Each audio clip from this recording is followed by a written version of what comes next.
Hello and नमस्कार। तैयार हो जाइए एक स्पेशल पेपराथॉन सीरीज के लिए, जहां पर हम पिछले 5 सालों के जो भी सवाल पूछे गए एग्जाम के अंदर उनको डिटेल में डिस्कस करने वाले हैं। मैं बात कर रहा हूं उत्तर प्रदेश के पेपराथॉन सीरीज की, जहां पर 2012, 2014, 2015, 2016, 2018 पिछले 5 रिक्रूटमेंट के जितने भी प्रीवियस के क्वेश्चंस हैं उनको सब्जेक्ट वाइज हम डील करने वाले हैं, ताकि आप भविष्य में जब यूपी के एग्जाम को फाइट करें तो बेहतरीन प्रिपरेशन के साथ में उसको क्वालिफाई कर सकें।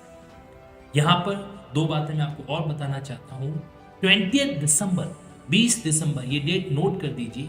इस तारीख से UP judiciary rapid revision 3 month और Chhattisgarh judiciary rapid revision 3 month का एक स्पेसिफिक बैच स्टार्ट होने वाला है, जिसमें टेस्ट सीरीज भी शामिल रहेगी। साथ ही साथ में 15 दिसंबर, 15 दिसंबर को एक कॉम्प्रिहेंसिव बैच, जहां पर मैं अनिल खन्ना सर, साथ साथ में Surya sir, Anup sir, PP Shukla sir की पूरी टीम जो है आपको कॉम्प्रिहेंसिव तरीके से सभी स्टेट जुडिशरी के कॉमन सिलेबस को कवर करवाएगी। सो इंतजार किस बात का, लेट्स क्रैक इट।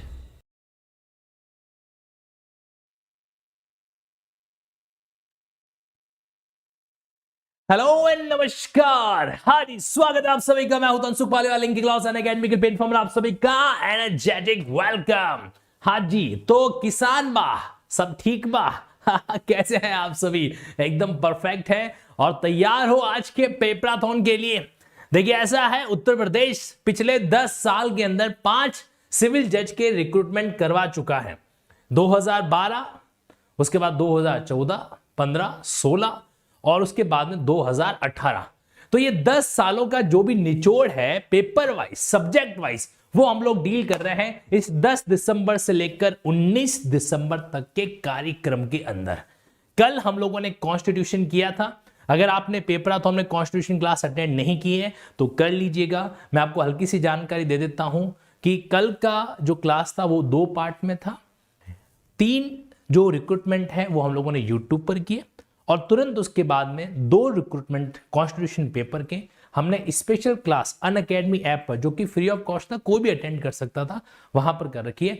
और आज का जो हमारा सिनेरियो है वो भी कुछ ऐसा ही होने वाला है कि हम यहां पर 3 पार्ट डील करेंगे, 2012, 14, 15 को, और उसके बाद 2016 और 18 को हम करेंगे क्या, 9 o'clock वाले स्पेशल क्लास के अंदर, जहां पर आप आराम से इत्मीनान से पोल का आनंद ले सकते हो। पोल फैसिलिटी होती है ना, आप पहले आंसर आएगा आपके सामने, आप ना अपना आंसर दोगे, उसके अकॉर्डिंग हम तय है जो कर लेंगे। अरे बिल्कुल लेंगे स्वर्णिमा जी, सारी क्लास होगी। मैं आपको एश्योर करता हूं, और एश्योर क्या करता हूं, दिखाई देता हूं। सेक्शन 91 इंडियन एविडेंस एक्ट कहता है कि जितना भरोसा डॉक्यूमेंट पे करो उतना भरोसा मौखिक वाली चीजों पे मत करो, यानी कि बेस्ट एविडेंस रूल यही कहलाता है। ये देख लीजिए आपके सामने अगले 10 दिनों का पूरा टाइम टेबल जो है वो है।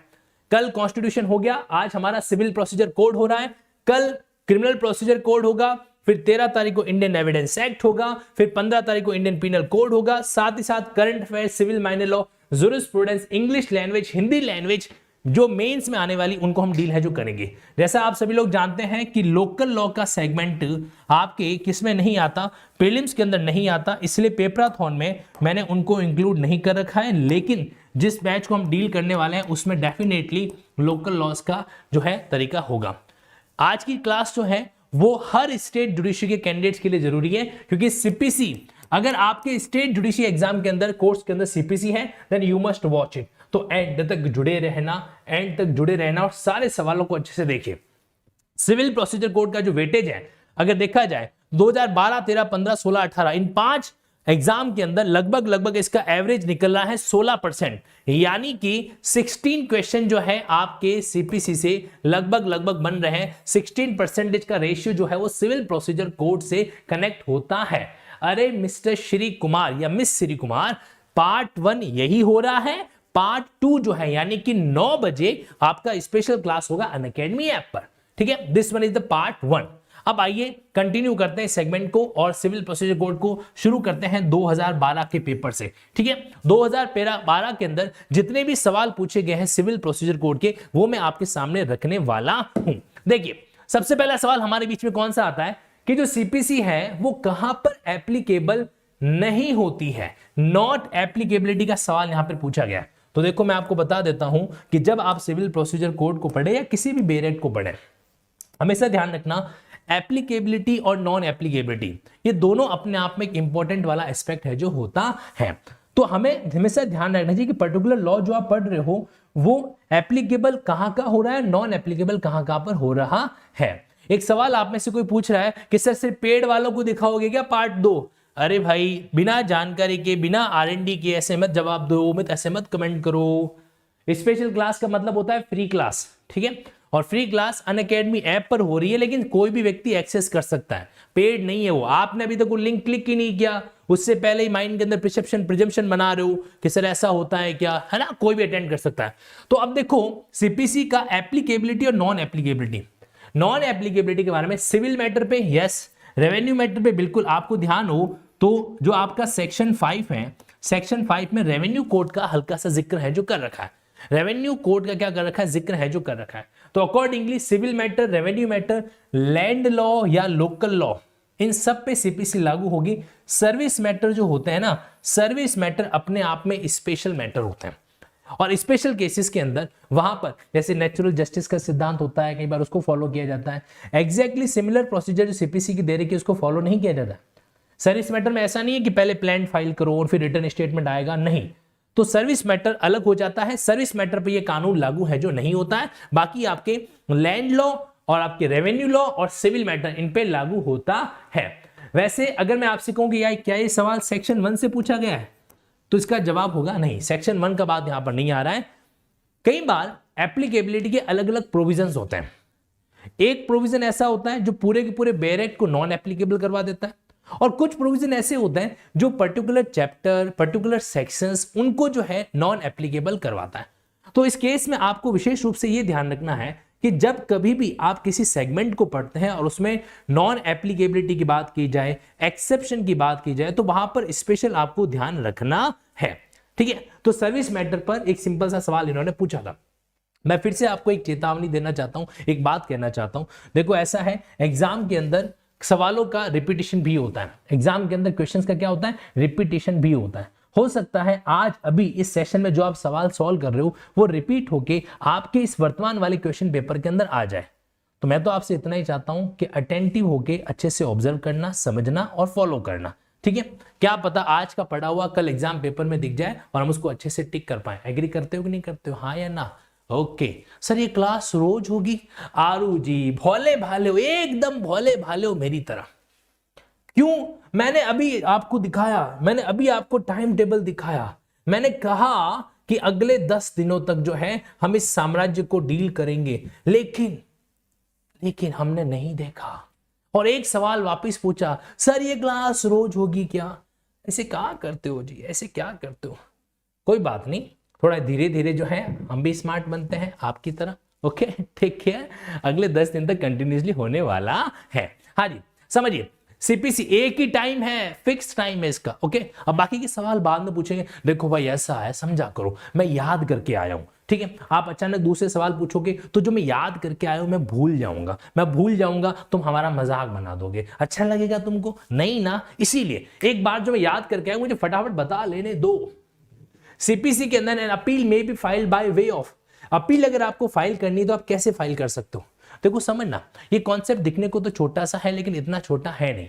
कैसे समझिए, अनामिका जी लोकल लॉ मेंस के पेपर में आते हैं, प्रीलिम्स के पेपर में नहीं आते हैं। अभी हम लोग को टारगेट कर रहे हैं प्रीलिम्स पेपर को, इसलिए लोकल लॉ के बारे में बात नहीं कर रहे। इतना कुछ मैंने बोल दिया, फिर भी आपको चाहते मैं कुछ और बोलूं? सो लोकल लॉ के बारे में कुछ नहीं बोलते, है ना। लॉ के स्टूडेंट बड़े खतरनाक होते हैं, वो वही सुनना चाहते हैं जो वो वाकई में सुनना चाहते हैं। दूसरी कोई बात तो उस कान में आनी नहीं चाहिए, काम की बात है, समझ लो। देखो यहां पे लिखा हुआ है कि अपील जो फाइल की जाती है वो कैसे फाइल की जाती है। अब आप समझना, हमारे पास में एक तरफ जो है ऑर्डर 7 है और एक तरफ ऑर्डर 41 है। आपको पता है इन दोनों में सिमिलरिटी क्या है? ऑर्डर 7 में और ऑर्डर 41 के अंदर सिमिलरिटी क्या है? सिमिलरिटी ये है कि ये दोनों जो है प्रोसीजर को इनिशिएट करता है। ध्यान से समझना, आज आपको एक अजीबोगरीब लिंकिंग भी करवा रहा हूं मैं। ऑर्डर 7 और ऑर्डर 41 इन दोनों के अंदर एक समानता है कि ये दोनों एक प्रोसीजर को इनिशिएट करते हैं। इनिशिएट करने का मतलब होता है शुरू करते हैं। बस फर्क इतना है कि ऑर्डर 7 जिस प्रोसेस को शुरू करता है वो ओरिजिनल है। कैसी है? वो ओरिजिनल प्रोसीजर है, ठीक है। और ये जो है ये ओरिजिनल का अगला स्टेप है, यानी कि अपीलेंट प्रोसीजर है। अपीलेंट प्रोसीजर है। ओरिजिनल प्रोसीजर जो होती है ना वो हमेशा और हमेशा ट्रायल कोर्ट के सामने होती है। किसके सामने? ट्रायल कोर्ट के सामने होती है। और ये जो प्रोसीजर होती है वो आपके अपीलेंट कोर्ट के सामने होती है, ठीक है। अब जब ऑर्डर 7 को आपको इनिशिएट करना है तो आपको चाहिएगा एक ऐसा डॉक्यूमेंट जिसको कानूनी भाषा में कहा जाता है प्लेंट। क्या बोलते हैं? प्लेंट। और अगर आपको ऑर्डर 41 को शुरू करना है तो आपको एक डॉक्यूमेंट चाहिएगा जिसको कहा जाता है मेमोरेंडम ऑफ अपील। क्या बोलते हैं इसको? Memorandum of appeal. यानी कि अगर आपको अपील फाइल करनी है तो आप प्लेंट फाइल नहीं करोगे। अगर आपको अपीलेंट कोर्ट के सामने अपील फाइल करनी है तो वहां पर आप वाद पत्र नहीं फाइल करोगे। आप क्या फाइल करोगे? मेमोरेंडम ऑफ अपील है जो फाइल करोगे, ठीक है। तो ये ऑर्डर 7 और ऑर्डर 41 के अंदर सिमिलरिटी है। और ये सिर्फ एक सिमिलरिटी नहीं है। अगर आप सीपीसी को गहराई से पढ़ोगे, लिंक करके पढ़ोगे तो आपको पता चलेगा कई सारे पॉइंट हैं। जैसे उदाहरण देता हूं मैं आपको, अगर आपने प्लेंट जो है एक टाइम के बियॉन्ड फाइल की, लिमिटेशन पीरियड होता है, लिमिटेशन पीरियड के बाद अगर आपने प्लेंट फाइल की तो आपका ऑर्डर 7 का रोल आ जाएगा, वहां पे ऑर्डर 6 का रोल आ जाएगा। और अगर आपने मेमोरेंडम ऑफ अपील ये एक लिमिटेशन पीरियड के बियॉन्ड फाइल किया तो वहां पर आपके सामने ऑर्डर 41 आ जाएगा। तो सिमिलरिटी भी है, अंतर भी है, ठीक है ना। तो कभी भी इन दोनों भाइयों को पढ़ो ना तो इन दोनों भाइयों को कोशिश करो साथ साथ पढ़ने का, क्योंकि बहुत मजेदार है ये। कई स्टूडेंट कभी भी इन दोनों ऑर्डर्स को साथ साथ नहीं पढ़ते। मेरा यह मानना है इन दोनों में सिमिलरिटी है, इन दोनों के अंदर कई अच्छी खास बातें हैं जो आपको ध्यान रखनी चाहिए। चलो छोड़ो मोह माया को, अब वापस आ जाते हैं। सवाल इसने क्या पूछा है कि भाई आपको फाइल करनी है अपील, तो अपील फाइल करनी है तो आप कहां फाइल करो, कैसे फाइल करोगे? तो वो मेमोरेंडम के जरिए फाइल है जो की जाती है। मेमोरेंडम के जरिए फाइल है जो की जाती है अपील। ये एक सवाल आपके सामने आ रखा है, आंसर सीधी सी बात है सी होगा, और मोस्ट ऑफ है जो आंसर दे चुके हैं। एक मैं और बात कहना चाहता हूं, हमेशा ध्यान रखना, एक तो होती है फर्स्ट प्रोसेस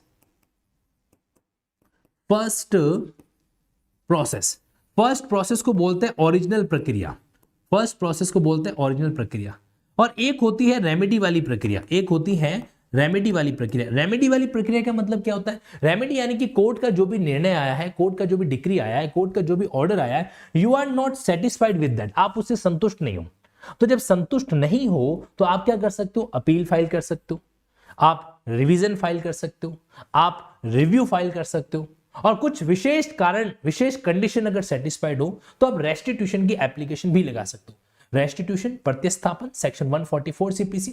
देखो मैं आपको पेपर सॉल्व कराते कराते कई सारी बेसिक और भी बातें बताऊंगा, उनको भी जरा साथ साथ में आप सुनते चलेंगे, ठीक है जी। चलो, तो यहां पर इसका आंसर क्या है? सी। तो अब एक सवाल है, लेकिन जितने भी कॉन्सेप्ट मैं बता रहा हूं उनको ऑब्जर्व करो। मैं आपसे एक प्रॉमिस करना चाहता हूं और दिल से कर रहा हूं, पेपराथॉन में आपका बिताया हुआ एक एक मिनट, मैं यकीन दिलाता हूं आपको, आपके 10 मिनट के बराबर होगा, आपकी सेल्फ स्टडी के 10 मिनट के बराबर होगा। बस आप कनेक्टेड रहना अच्छे तरीके से। Under which provision of CPC the collector may be appointed as receiver. अब देखो, पता है हम जब प्रीवियस पेपर को सॉल्व करें तो हमें प्रीवियस पेपर को अपने रिवीजन का स्ट्रॉन्ग हथियार बनाना चाहिए, ठीक है। प्रीवियस पेपर को रिवीजन का स्ट्रॉन्ग हथियार बनाएंगे। ऐसा तो है नहीं कि हम बिल्कुल ऐसे प्राणी हैं जिन्होंने पहली बार कानून को देखा है, ऐसा तो होगा नहीं। अपने आप पे भरोसा रखो। तो यहां पर एक शब्द आया कलेक्टर, ठीक है, कलेक्टर शब्द आया। मैं आपको वो तरीका बता रहा हूं जो मैं अडॉप्ट करता हूं, ठीक है। आपको अच्छा लगे तो आप यूज कर लेना, नहीं तो डस्टबिन के अंदर फेंक देना। फेंकना मत, महंगा है। तो देखो कलेक्टर शब्द यहां पर आया। इन्होंने क्या बोला? कलेक्टर को आप रिसीवर के रूप में कब अपॉइंट कर सकते हो? तो यहां पर दो शब्द हमारे सामने आ रहे हैं, एक तो कलेक्टर वर्ड आ रहा है और दूसरा रिसीवर वर्ड आ रहा है। मैं सवाल को बाद में देखूंगा, पहले इस कलेक्टर वर्ड पे जाता हूं। आपको पता है, अगर मुझसे कोई पूछे कि भाई आपकी सीपीसी के अंदर कलेक्टर वर्ड कहां कहां आ रखा है, तो क्या मैं जवाब दे सकता हूं? कलेक्टर वर्ड कहां कहां आ रखा है तो क्या मैं जवाब दे सकता हूं? आप मेरे तरीके से सेक्शन को रिकॉल करने की कोशिश कीजिएगा, मेरा विश्वास है कि आपको हो जाएंगे। देखिए यहां पर क्या आ रहा है, कलेक्टर सब कहां कहां पे आता है? तो जब आप लोग एग्जीक्यूशन कैसे करना है, हाउ एग्जीक्यूशन, तो आपको पता है कुछ सेक्शन आपको देखने को मिलते हैं 51, 52, 53, 54। तो ये 4 सेक्शन है जो ये बताते हैं कि एग्जीक्यूशन कैसे करना होता है। ठीक, तो ये जो 54 यहां पर आपके आता है ना 54, इसमें आपको कुछ शब्द दे रखे हैं जैसे पार्टीशन, सेपरेशन। तो पार्टीशन और सेपरेशन अगर कोर्ट को करवाना होता है तो वहां पर आपको कलेक्टर का एक स्पेशल रोल देखने को मिलेगा। तो एक तो मेरे पास कलेक्टर यहां पर आ रहा है, ये एक जगह है। अब इसी बहाने मेरे को सेक्शन 54 याद हो सकता है कि भाई पार्टीशन करवाना जॉइंट प्रॉपर्टी का, या जॉइंट प्रॉपर्टी में से एक शेयर को निकाला। अच्छा, इन दोनों शब्दों का अर्थ पता है आपको? नहीं पता, चलो समझो। देखो ये जॉइंट प्रॉपर्टी, ठीक है, ये जॉइंट प्रॉपर्टी है किस किस की? ये जॉइंट प्रॉपर्टी है मिस्टर ए की, मिस्टर बी की और मिस्टर सी की। ए की प्रॉपर्टी है, बी की प्रॉपर्टी है और सी की प्रॉपर्टी है। अब आप समझना, अगर मैं पार्टीशन कराऊंगा ना तो ए का हिस्सा अलग, बी का हिस्सा अलग और सी का हिस्सा अलग, इसको तो बोला जाता है पार्टीशन। ठीक है, विभाजन करवाना। और एक होता है, मान लीजिए कि भाई बी और सी तो चाहते हैं कि नहीं हम तो भाई साथ साथ रहेंगे, है ना, बी और सी तो चाहते हैं कि हम साथ साथ रहेंगे, बट ए नहीं चाहता। अगर तीनों का हिस्सा अलग अलग हो जाता है तो इसको बोला जाएगा पार्टीशन, विभाजन। लेकिन अगर ए, सिर्फ ए चाहता है कि नहीं मुझे तो मेरा हिस्सा अलग दो, तुम्हें जो करना है वो करो, तो हमने यहां पर क्या कर दिया, ए का हिस्सा अलग निकाल दिया, ए का हिस्सा अलग निकाल दिया। अभी भी बी और सी का जो हिस्सा है वो ज्वाइंट है, अभी भी बी और सी का जो हिस्सा है वो ज्वाइंट है, तो इसको बोला जाता है सेपरेशन। ठीक है, इसको बोला जाता है सेपरेशन। ये क्या होता है, पार्टीशन, और ये होता है सेपरेशन। ये इंटरव्यू के अंदर पूछा जाने वाला एक सवाल है कि भाई सूट फॉर पार्टीशन फाइल किया गया है और सूट फॉर सेपरेशन फाइल किया गया है, दोनों में क्या अंतर है, याद रखना है ना, काम की चीज है ये पार्टीशन वर्ड भी बड़ा खतरनाक है। पूछो कैसे? आपको पता है पार्टीशन से आप सेक्शन 75 का एक क्लॉज याद कर सकते हो, मजा आएगा। सुनिए, आपको पता है सीपीसी के सेक्शन 75 में कमीशन का जिक्र कर रखा है। कमीशन के अलग अलग पर्पस है, 7 मेरे ख्याल से 7 तकरीबन जो आपको कमीशन दे रखी है। विटनेस को एग्जामाइन करने के लिए, लोकल इन्वेस्टिगेशन करवाने के लिए, अकाउंट्स एग्जामाइन करने के लिए, पार्टीशन करवाने के लिए, साइंटिफिक इन्वेस्टिगेशन करवाने के लिए, सेल कंडक्ट करवाने के लिए, मिनिस्ट्रियल एक्ट परफॉर्म करने के लिए। मेरे साथ साथ याद कर लो यार, ये पेपर तो हम कर ही लेंगे, साथ साथ कुछ और भी याद करो। अल्टीमेटली हमारा पर्पस रिवीजन ही तो करना है। ठीक है, अब पता है ये आपके 75 से लेकर 78 तक कमीशन दे रखा है, जिसको इंसिडेंटल प्रोसीडिंग कहा जाता है।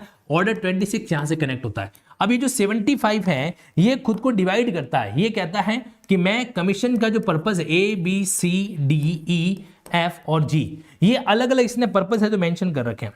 अब ए का पर्पस जैसे एग्जांपल के लिए तो विटनेस को एग्जामाइन करना, विटनेस को एग्जामाइन है जो करना।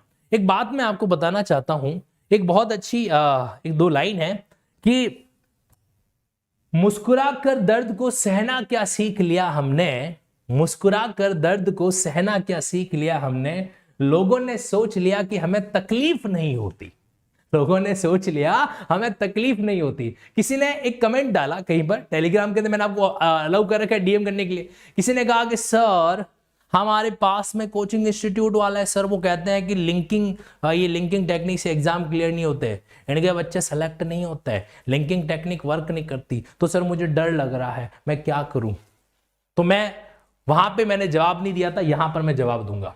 सुनिएगा, अब देखो 75 लिटनेस लिंकिंग है ना, डूबने का तरीका है, जितना डूबोगे उतने सेक्शन आपके माइंड में सेट होंगे। हम गए कहां पर थे, हम तो गए थे कलेक्टर का एक सवाल सॉल्व करने, हम तो गए थे कलेक्टर का एक सवाल सॉल्व करने कि कौन से प्रोविजन में कलेक्टर को रिसीवर के रूप में अपॉइंट किया जा सकता है। इस सवाल का तो जवाब मैं डेफिनेटली निकालूंगा, लेकिन जरा सोचो, मैंने एक सवाल क्रिएट किया कि कलेक्टर की लिंकिंग करते हैं, कलेक्टर सीपीसी में कहां पर है, जरा सोचिए। तो कलेक्टर आपके 51, 52, 53, 54 में आ रहा है। यहां पर पार्टीशन और सेपरेशन के 2 मामले आए, तो मैंने आपको पार्टीशन और सेपरेशन का अलग अलग फंडा बताया कि पार्टीशन क्या होता है। 3 भाई है, तीनों का हिस्सा अलग अलग कर दो, पार्टीशन है। 3 भाई है, एक का हिस्सा अलग कर दो, बाकी के 2 भाई अभी भी जॉइंट प्रॉपर्टी लेकर बैठे हैं, सेपरेशन है। ठीक है, अब पार्टीशन वर्ड आया, पार्टीशन से मैं आपको बताना चाहता हूं कि पार्टीशन का फंडा सीपीसी में बहुत जगह पर आता है। ठीक है, जैसे उदाहरण के लिए अब सेक्शन 75 पे हमारे पास कमीशन भेजना, कमीशन के अंदर विटनेस को एग्जामाइन करना, उसके बाद में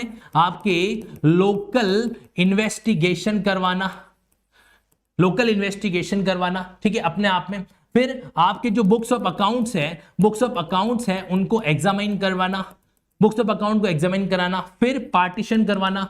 पार्टीशन, देखो पार्टीशन को बोलते हैं डिवाइड, डी फॉर डिवाइड, ये याद रख लो, डी फॉर डिवाइड कराना यानी कि पार्टीशन करवाना। फिर यहां पे किसी भी तरह का साइंटिफिक इन्वेस्टिगेशन एक्सेट्रा ये करवाना। फिर अगर कोई मान लीजिए पेरिसेबल प्रॉपर्टी जो कोर्ट की कस्टडी में है उसको सेल करवाना, और मान लीजिए किसी भी तरह का कोई मिनिस्ट्रियल एक्ट है जो परफॉर्म कराना।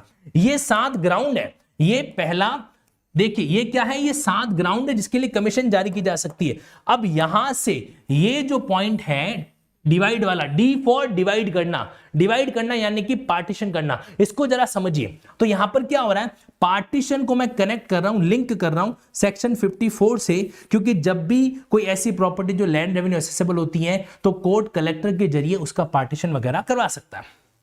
ये बहाना है याद करने का, तो इसको याद साथ साथ में कीजिए।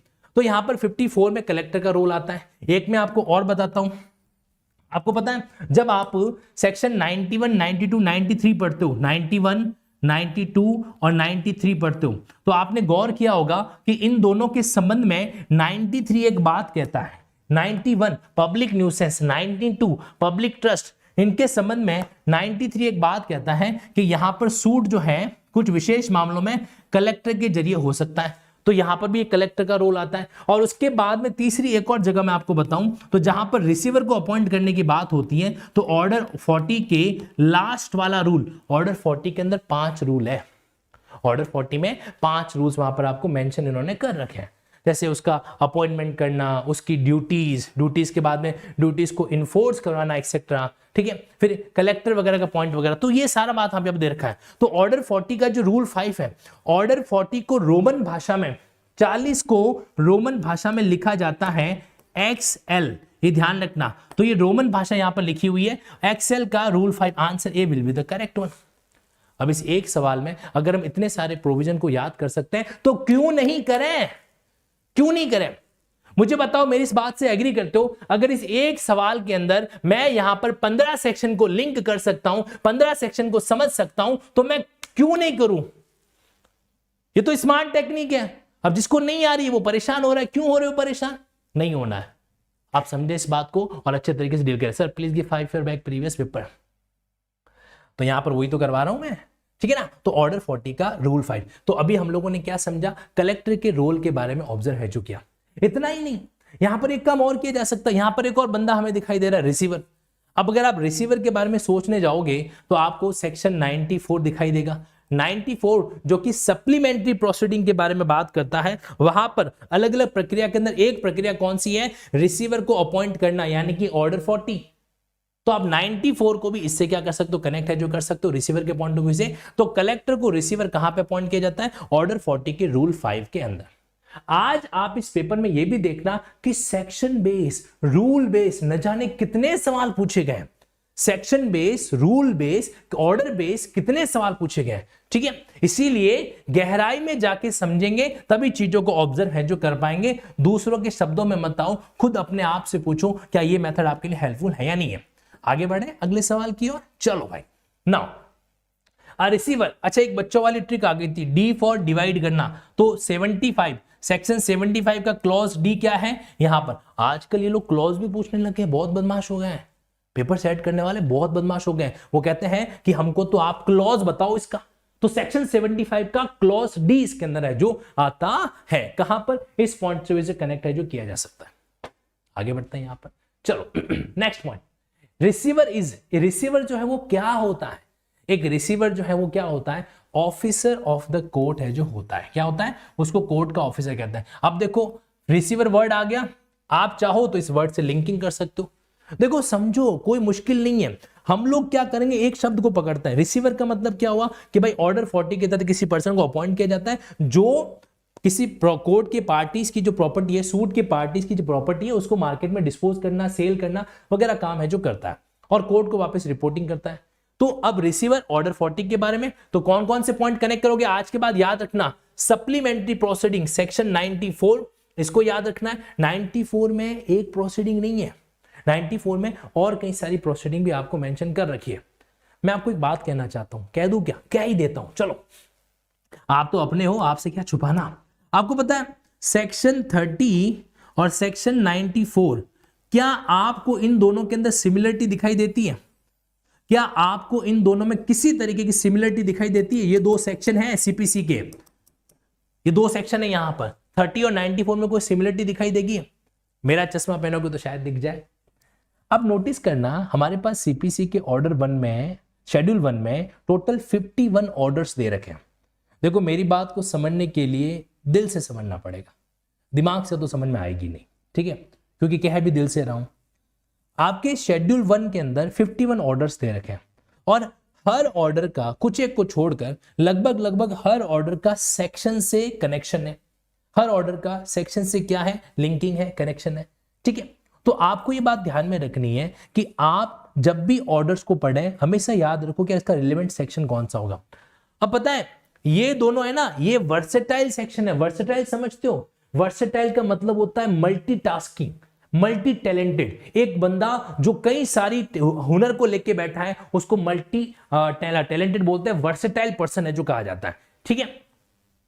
एक सुंदर कन्या को पूछो कैसा वर चाहिए, तो आधुनिक कन्या बोलती है मेरे को तो वर्सेटाइल वर चाहिए, जो हर तरह का झाड़ू भी मार सके, पोछा भी कर सके, खाना भी बना सके, वर्सेटाइल, ठीक है। तो ये जो दोनों सेक्शन है ना, ये वर्सेटाइल है, ये वर्सेटाइल है, मतलब ये एक नहीं, एक से ज्यादा ऑर्डर को कमांड करके बैठे, ये एक से ज्यादा ऑर्डर को अपने अंदर कमांड करके बैठे हैं। यकीन नहीं आता? आपके पास बेरेक पड़ा है, मैं तो मेरा बेरेक लेके आया हूं, आप लोग लाए हो ना? चलो छोड़ो यार, मैं आपको यहीं पे दिखा देता हूं, मैं बहुत बहुत कुछ आपके लिए खजाना लेकर आया हूं, जजंतरम ममंतरम।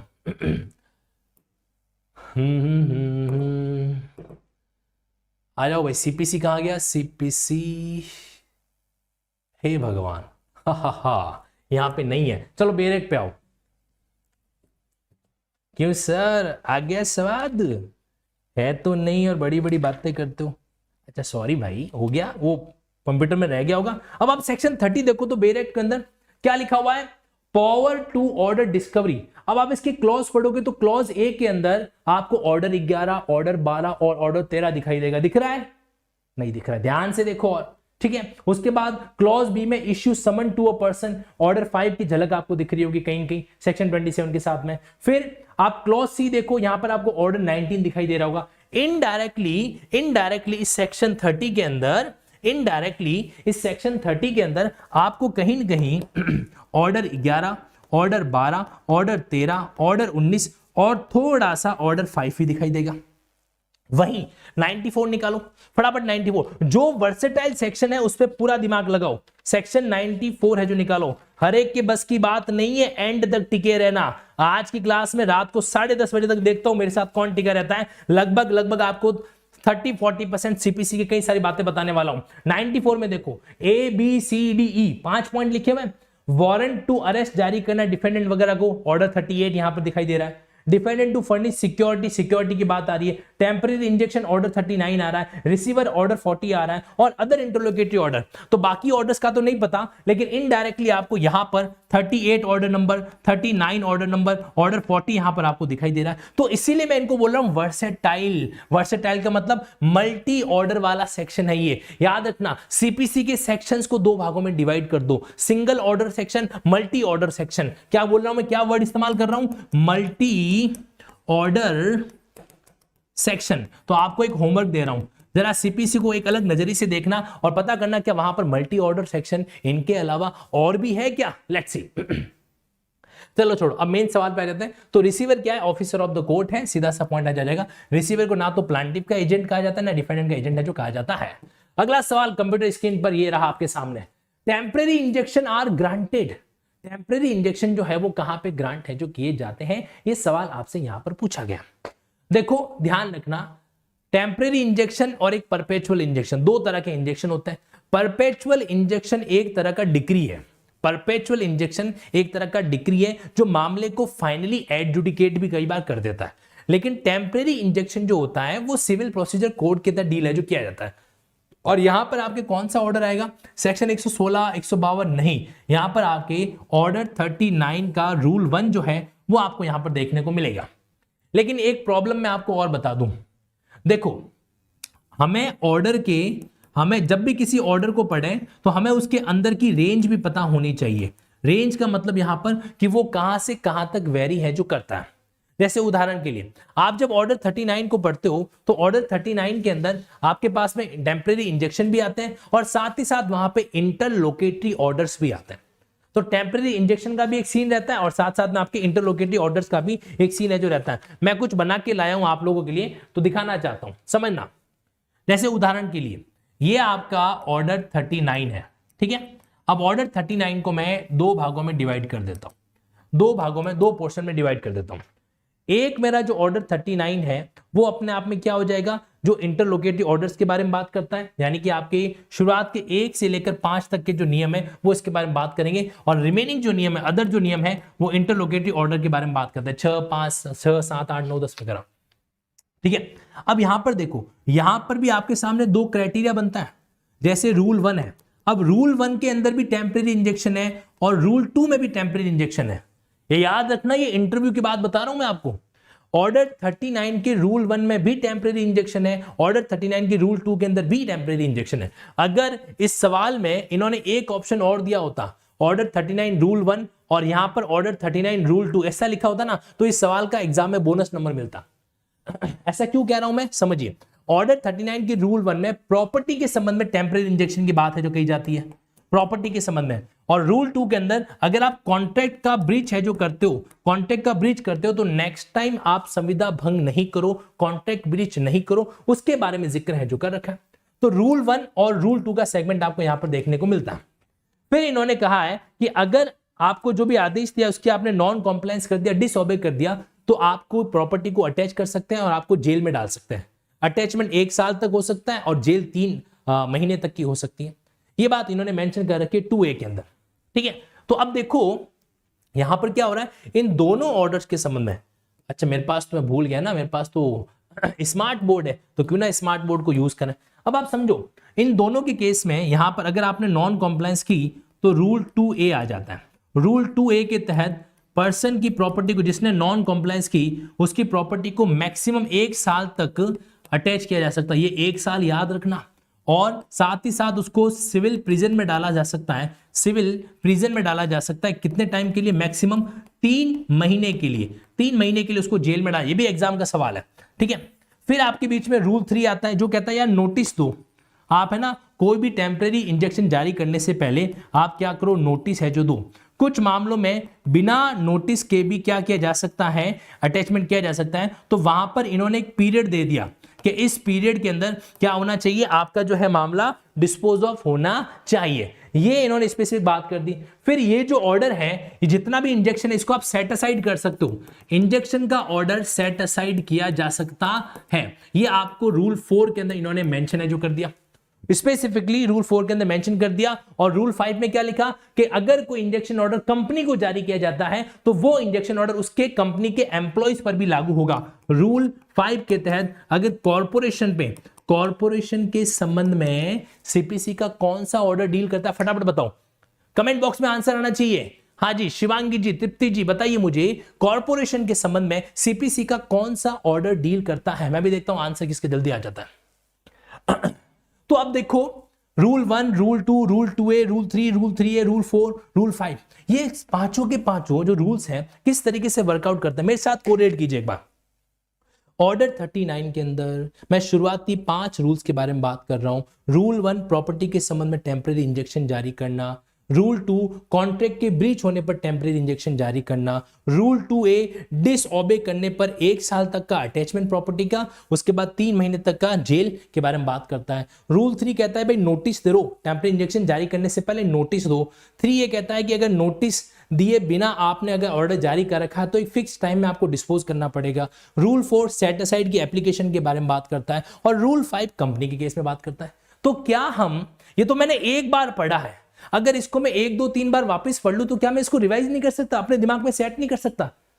लोग कहते हैं, कौन कहते हैं? लोग कहते हैं कि रूल्स याद नहीं होते। बात तो सही है, नहीं याद होते तो याद कर क्यों रहे हो? रूल को कॉन्सेप्ट के साथ में लिंक करो, फिर रूल की इतनी मजाल नहीं है कि आपके दिमाग से बाहर निकले, ठीक है ना। Take care of it. Order number 29, बिल्कुल नाहिद खान जी, प्रतीक्षा जी, वेरी गुड, सही आंसर है यहां पर। तो इसका आंसर क्या हो जाएगा बताओ मुझे फटाफट, ऑर्डर 39 रूल 1। अच्छा एक बात बताओ, यहां पर अगर चेंज करूं मैं, यहां पर अगर मैं प्रॉपर्टी लिखूं तो 39 रूल 1, और अगर कॉन्ट्रैक्ट लिखूं तो 39 रूल 2। ये मत भूलना, ये भूल गए तो एग्जामिनर तुमको भूल जाएगा और फिर गाना गाते रहना, भुला दिया। कुछ ऐसा गाना था ना बॉलीवुड का, कौन सा कुछ था याद नहीं आ रहा है हाँ, तुझे भुला दिया, समथिंग लाइक गुड, फिर एग्जामिनर कहता रहेगा तुझे भुला दिया। अब देखो सेक्शन 91 क्या है, पब्लिक न्यूसेंस है। अब यहां पर मेरे पास वर्ड आ रखा है पब्लिक न्यूसेंस, जिसको बोलते हैं लोक उत्पात। अब ये ऐसा शब्द है जो आपको हर जगह देखने को मिलेगा। ये शब्द आपके आईपीसी के अंदर भी आता है, यही शब्द सीआरपीसी के अंदर भी आता है, और यही शब्द सीपीसी के अंदर भी आता है। तो यहां पर हमारा एक कॉन्सेप्ट आना चाहिए, इंटर बेरेक्ट लिंकिंग। क्या कह रहा हूं मैं, इंटर बेरेक्ट लिंकिंग, ये वर्ड हमारे सामने है जो आ रहा है। ठीक है, अब इस बात को समझो आप, यहां पर क्या करना पड़ेगा कि अगर मैं एक शब्द यहां पे लिखूं पब्लिक न्यूसेंस, मैंने एक स्टूडेंट को बोला, मैंने कहा भाई तू मेडिटेशन क्यों नहीं करता, तो बोलते सर यार बाबा रामदेव के साथ मेरे को नहीं किया जाता। अरे भोले राम की जी, वो मेडिटेशन नहीं करते, वो तो योगा करते हैं। मैं बात तो कर रहा हूं मेडिटेशन की, और मेडिटेशन में कौन सा, लिंकिंग वाला मेडिटेशन। कोई भी एक शब्द दिमाग में आने दो, उसके अकॉर्डिंग सोचने लगो, उसके अकॉर्डिंग सोचते जाओ कि भाई इसका पॉइंट कहां से कनेक्ट होता। पब्लिक न्यूसेंस आया तो यहां पर आईपीसी का चैप्टर 14 सेक्शन 268 आपके दिमाग में आना चाहिए, जहां पर लिखा हुआ है common injury, common danger, common annoyance to any person is called the public nuisance. आपके एक्ट से अगर तीनों चीज में से कोई चीज हो, पब्लिक न्यूसेंस होता है। और पब्लिक न्यूसेंस के संबंध में प्रिवेंटिंग मेजर आपके कहां पर दे रखे हैं, सीपीसी के चैप्टर 10 के पार्ट बी में, जहां पर लिखा हुआ है सेक्शन 133 से 143 तक। और अगर अर्जेंट न्यूसेंस है तो 144 और 144A। तो ये सारा सेगमेंट वहां से कनेक्ट हो रहा है। और सीपीसी के अंदर सेक्शन 91। तो आप देखो पब्लिक न्यूसेंस, देखो आईपीसी सेक्शन 268, सीआरपीसी सेक्शन 133 से लेकर 144A तक, अर्जेंट न्यूसेंस को भी मैंने शामिल कर दिया, और सीपीसी सेक्शन 91। अब मुझे बताओ क्या ये बात याद नहीं हो सकती, याद तो हो गई, ये याद हो तो गई, खुद को क्यों धोखा दे रहे हो।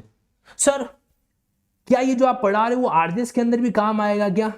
अरे ये कोई पूछने की बात है, आरजेएस में क्या आपके सीपीसी जो आसमान से टपकती है, दूसरे ग्रह से आती है सीपीसी, 1908 वाली यूज करते हैं ना, तो क्यों नहीं काम का। ध्यान दो भाई, सिलेबस वही है। ठीक है, हमारा उत्तर प्रदेश कोई भारत से बाहर थोड़े ना जाता है। तो अब सवाल इसने पूछा है कि सेक्शन 91 के अंदर पब्लिक न्यूसेंस के संबंध में सूट कौन फाइल कर सकता है, वो कैन फाइल। देखो ये जो शब्द है ना, इसको उर्दू में सॉरी लेटिन में कहा जाता है लोकस स्टैंडी। क्या बोलते हैं, लोकस स्टैंडी। ये ध्यान रखना, ये भी इंटरव्यू का सवाल है, लोकस स्टैंडी। तो सेक्शन 91 के सूट में लोकस स्टैंडी किसके पास में है, तो वहां पर मेंशन कर रखा है कि भाई जो आपके एडवोकेट जनरल वगैरह है, या 2 और मोर पर्सन, चाहे जिनका इंटरेस्ट हो या नहीं हो, कोर्ट की परमिशन के साथ फाइल है जो कर सकते हैं। वहां पर एनी सिटीजन वर्ड नहीं लिखा हुआ है, वहां पे डिस्ट्रिक्ट मजिस्ट्रेट वर्ड नहीं लिखा हुआ है, वहां पे 10 और मोर नहीं लिखा हुआ है। तो आंसर क्या होगा, ए। ठीक है, अच्छा एक और चीज सुनते जाओ। अक्सर देखा गया है कि 91 और 92 में स्टूडेंट को कंफ्यूजन रहता है। सेक्शन 91 में और 92 में क्या रहता है, कंफ्यूजन है जो रहता है। ठीक है, आप लोग मुझ पे ट्रस्ट करते हो, मेरा जन्म 1992 में हो रखा है, तो आप इस तरीके से भी इसको याद कर लो। ये बड़ा खराब तरीका था सर, इसको भूल जाओ। तो 92 में ट्रस्ट आता है, 91 के अंदर न्यूसेंस आता है। ये कंफ्यूजन आपको नहीं होगा। आपको कंफ्यूजन ये होगा कि यहां पे जो आपको दे रखा है ना, 2 और मोर पर्सन, अब दोनों में दे रखा है 2 और मोर पर्सन, यहां पर भी सूट फाइल कर सकते हैं, 2 और मोर पर्सन यहां पर भी सूट फाइल कर सकते हैं, और यहां पर भी सूट फाइल कर सकते हैं। अब ध्यान रखना, यहां पे इनका इंटरेस्टेड होना, यहां पे पब्लिक न्यूसेंस में इंटरेस्टेड होना जरूरी हो भी सकता है, नहीं भी हो, लेकिन इस केस में, ट्रस्ट वाले केस में जो बंदा सूट फाइल करता है उसका इंटरेस्टेड होना जरूरी है, ये याद रखना। 92 में चाहिए, 91 में हो नहीं हो जरूरी नहीं है, ये याद रखना। कई बार एग्जाम के अंदर सवाल इसका आ जाता है, सर नहीं आया समझ में, तो सेक्शन 91 और 92 की किताब खोलना और उसमें देखना कि उसमें 2 और मोर पर्सन के साइड में क्या लिखा हुआ है। ठीक है, बिल्कुल no legal word without interest, जरूरी नहीं है, जरूरी वहां पर नहीं है 91 के अंदर। ओके जी, ठीक है, आ गया। शाबाश। कैविएट जो है वो कितने टाइम में फाइल की सॉरी उसका जो है ड्यूरेशन कितना रहता है। कैविएट तो आप सभी लोग जानते ही हो, कैविएट जो कि पहले नहीं थी, 1976 का अमेंडमेंट आया और उसने हमारे सीपीसी के अंदर सेक्शन 148A के सेगमेंट को जोड़ा। देखो कल वाली बात फिर से कह रहा हूं, ये चार्ट आपके बहुत काम का है। अब देखो इस चार्ट के अंदर सीपीसी कहां गया, ये रहा सीपीसी। अब सीपीसी के अंदर मैं ढूंढ रहा हूं 96 का अमेंडमेंट। ये मेरे पास 96 का अमेंडमेंट पड़ा है यहाँ पे। 96 के अमेंडमेंट ने मेरे को क्या कह रहा है, ध्यान से सुनो। 96 बहुत बड़ा अमेंडमेंट था, यहां से लेकर यहां तक, ये सेक्शन का पोर्शन, ये ऑर्डर्स का पोर्शन, दोनों के अंदर 76 का बहुत बड़ा रोल है जो रह रखा है। तो यहां पर भी जो मैं सेक्शन देख पा रहा हूं 148A, 153A, 153B। मैं एक एग्जांपल लेता हूं यहां पर, जैसे मैंने यहां पर टिक किया 1976 के अमेंडमेंट ने वैसे तो कई सारे प्रोविजन को इंसर्ट किया, लेकिन 3 सेक्शन स्पेसिफिकली ऐड हुए हैं। जैसे 148A कैविएट वाला प्रोविजन, 153A और 153B। 153B पता है क्या है, ओपन कोर्ट वाला कॉन्सेप्ट। तो अब ओपन कोर्ट का कॉन्सेप्ट पहले नहीं था, 1976 में ये सेक्शन हमारे बीच में क्या गया, इंसर्ट है जो किया गया। तो जब आप इस तरह के सवालों को डील करते हो, सोचो, ये भी सोचो कि यार ये कब आया था और इसके साथ और किस किस को लाया था। क्या बोला मैंने, ये कब आया था और साथ में किस किस को लाया था। ये एक फंडा होता है अमेंडमेंट को याद करने का, कब आया और किस किस को साथ में लाया। तो इस एंगल से हम लोग क्या कर सकते हैं, इन चीजों को थोड़ा आसान बना सकते हैं। अब नहीं तो मैं कहां कहां जाके ढूंढूंगा, एक एक को चेक करूंगा क्या कि भाई तू सेक्शन कब आया बता मेरे को, ऐसा तो हो नहीं सकता। तो इसलिए थोड़ा सा मुझे ऐसा लगता है कि this things can work you, ये आपके लिए बहुत हेल्पफुल है जो हो सकती है। क्या, चलो आगे बढ़ते हैं। तो ध्यान रखना 153B, 153A, 148A ये आपके यहां पर आ जाता है और इसी को आप कनेक्ट है जो कर सकोगे। अरे दोनों भाषा में है, दोनों भाषा में, डिग्लॉट भाषा के अंदर है ये चार्ट्स वगैरह, हिंदी और इंग्लिश दोनों के अंदर है। तो कैविएट जो 148 की फाइल होती है, ठीक है, उसका वैलिडिटी कितना होता है, 60 दिन, 30 दिन, 120 दिन या 90 दिन। तो ध्यान रखेंगे कितना टाइम पीरियड होता है इसका, 148A में कैविएट का टाइम पीरियड होता है 90 डेज। नहीद खान जी, मैं यहां पर 148 की बात नहीं कर रहा हूं, 148 कैपिटल A की बात कर रहा हूं, ठीक है। तो यहां पर कितना होगा, 90 डेज का पीरियड होगा। अब देखो ये सवाल कैसे पूछा गया ये सवाल पूछा गया है कि भाई इसका एक तरीके से वैलिडिटी कितना होगा। तो आपको ध्यान रखना है, आपको ध्यान रखना है कि पीरियड बेस्ड सवाल आपसे पूछे जा सकते हैं। पीरियड बेस्ड सवाल आपसे एग्जाम के अंदर पूछे जा सकते हैं, बी रेडी फॉर दैट। हो सकता है आपसे प्रिसिप्ट का पूछ ले, प्रिसिप्ट का वैलिडिटी कितना रहेगा, कैविएट का पूछ ले, रिटन स्टेटमेंट कितने टाइम में फाइल होना चाहिए ये आपसे पूछ ले, अगर पीरियड एनलार्ज करना है तो कितने टाइम में किया जा सकता है ये आपसे पूछ ले। तो ध्यान रखना। अच्छा एक और बात कह रहा था, क्या कह रहा था मैं, हाँ, ये जो आप लिमिटेशन एक्ट पढ़ते हो ना, तो लिमिटेशन एक्ट के अंदर आपको लिमिटेशन पीरियड दे रखा है, लेकिन लिमिटेशन पीरियड के अलावा भी लिमिटेशन एक्ट के बाहर भी कई ऐसी जगह हैं जहां पर लिमिटेशन पीरियड मेंशन कर रखा है। जैसे कि अब आपको बोला कि रिटर्न स्टेटमेंट इतने टाइम में फाइल करना है, या फिर आपका कोई पर्टिकुलर सूट इतने टाइम में फाइल होना चाहिए। तो ध्यान रखना लिमिटेशन पीरियड जो है वो लिमिटेशन एक्ट के अलावा भी हो सकता है, टेक केयर ऑफ इट, ठीक है। लिंकिंग चार्ट्स कहां पे मिलेंगे प्रभु जी, जो अपनी भोली भाली वेबसाइट है www.linkinglaws.com, उसमें मैंने एक मेन्यू ऑप्शन दे रखा है स्टडी मटेरियल, जहां पर फ्री वीडियो लेक्चर्स भी डाल रखे हैं subject wise, free study material भी डाल रखा है। वहां पे आपके सामने एक ऑप्शन आता है लिंकिंग चार्ट्स का, उसको क्लिक करोगे तो क्लिक में आपको दोनों ऑप्शन आ जाएंगे, मेजर लॉ लिंकिंग चार्ट्स भी आ जाएगा और साथ साथ में जो अल्फा माइनर अमेंडमेंट, ध्यान से सुनना, अल्फा माइनर अमेंडमेंट ये चार्ट्स भी आ जाएगा। टोटल दोनों सेट मिला के, एक सेट में 6 चार्ट्स है मेजर लॉ वाले में और माइनर में है 5 चार्ट्स, ठीक है, वो आपको वहां पे अवेलेबल हो जाएंगे। और नहीं तो गूगल पे सिंपली सर्च कर लो लिंकिंग चार्ट्स, सबसे पहला ऑप्शन अपनी वेबसाइट का ही आएगा। आगे बढ़े यहां पर नेक्स्ट पॉइंट, ये ध्यान रखना ये तीनों सेक्शन इसके साथ इंसर्ट है जो हुए थे।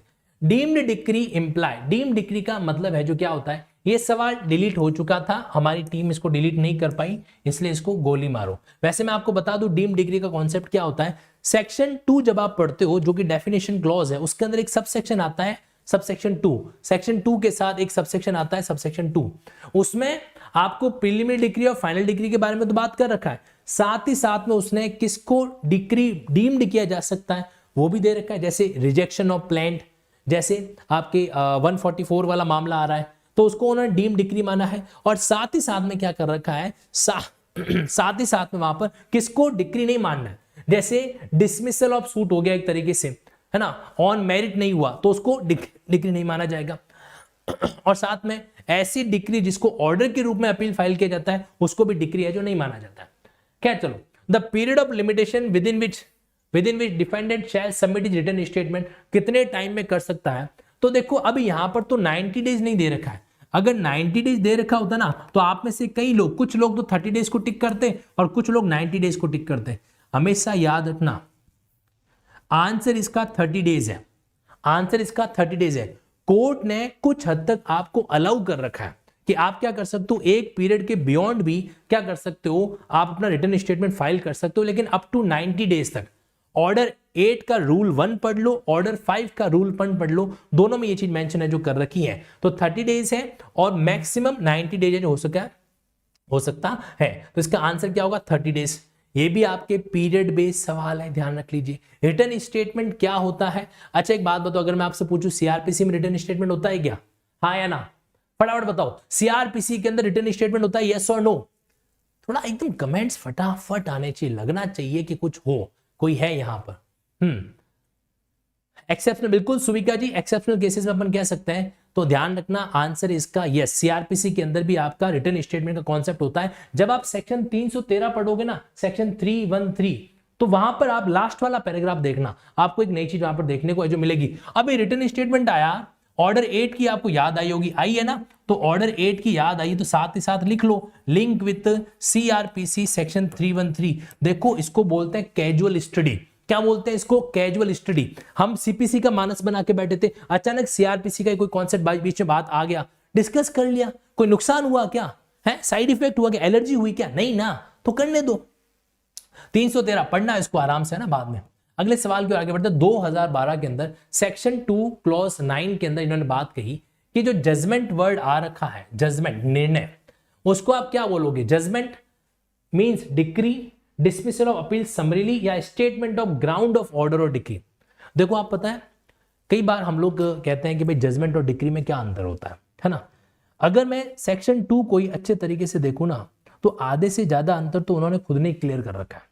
बहुत ही स्पष्ट रूप से लिखा हुआ है कि जजमेंट कोर्ट के द्वारा दिया गया ऐसा स्टेटमेंट है, जजमेंट कोर्ट के द्वारा दिया गया ऐसा स्टेटमेंट है जो कि डिक्री और ऑर्डर के लिए ग्राउंड तैयार करता है, जो कि डिक्री और ऑर्डर के लिए ग्राउंड तैयार करता है। Judgment is a kind of statement given by the court which form the grounds for the decree और the order as per the section 2 clause 9 of CPC. ठीक है, तो ये बात यहां पर क्या आंसर हो जाएगा इसका, this one is the correct one.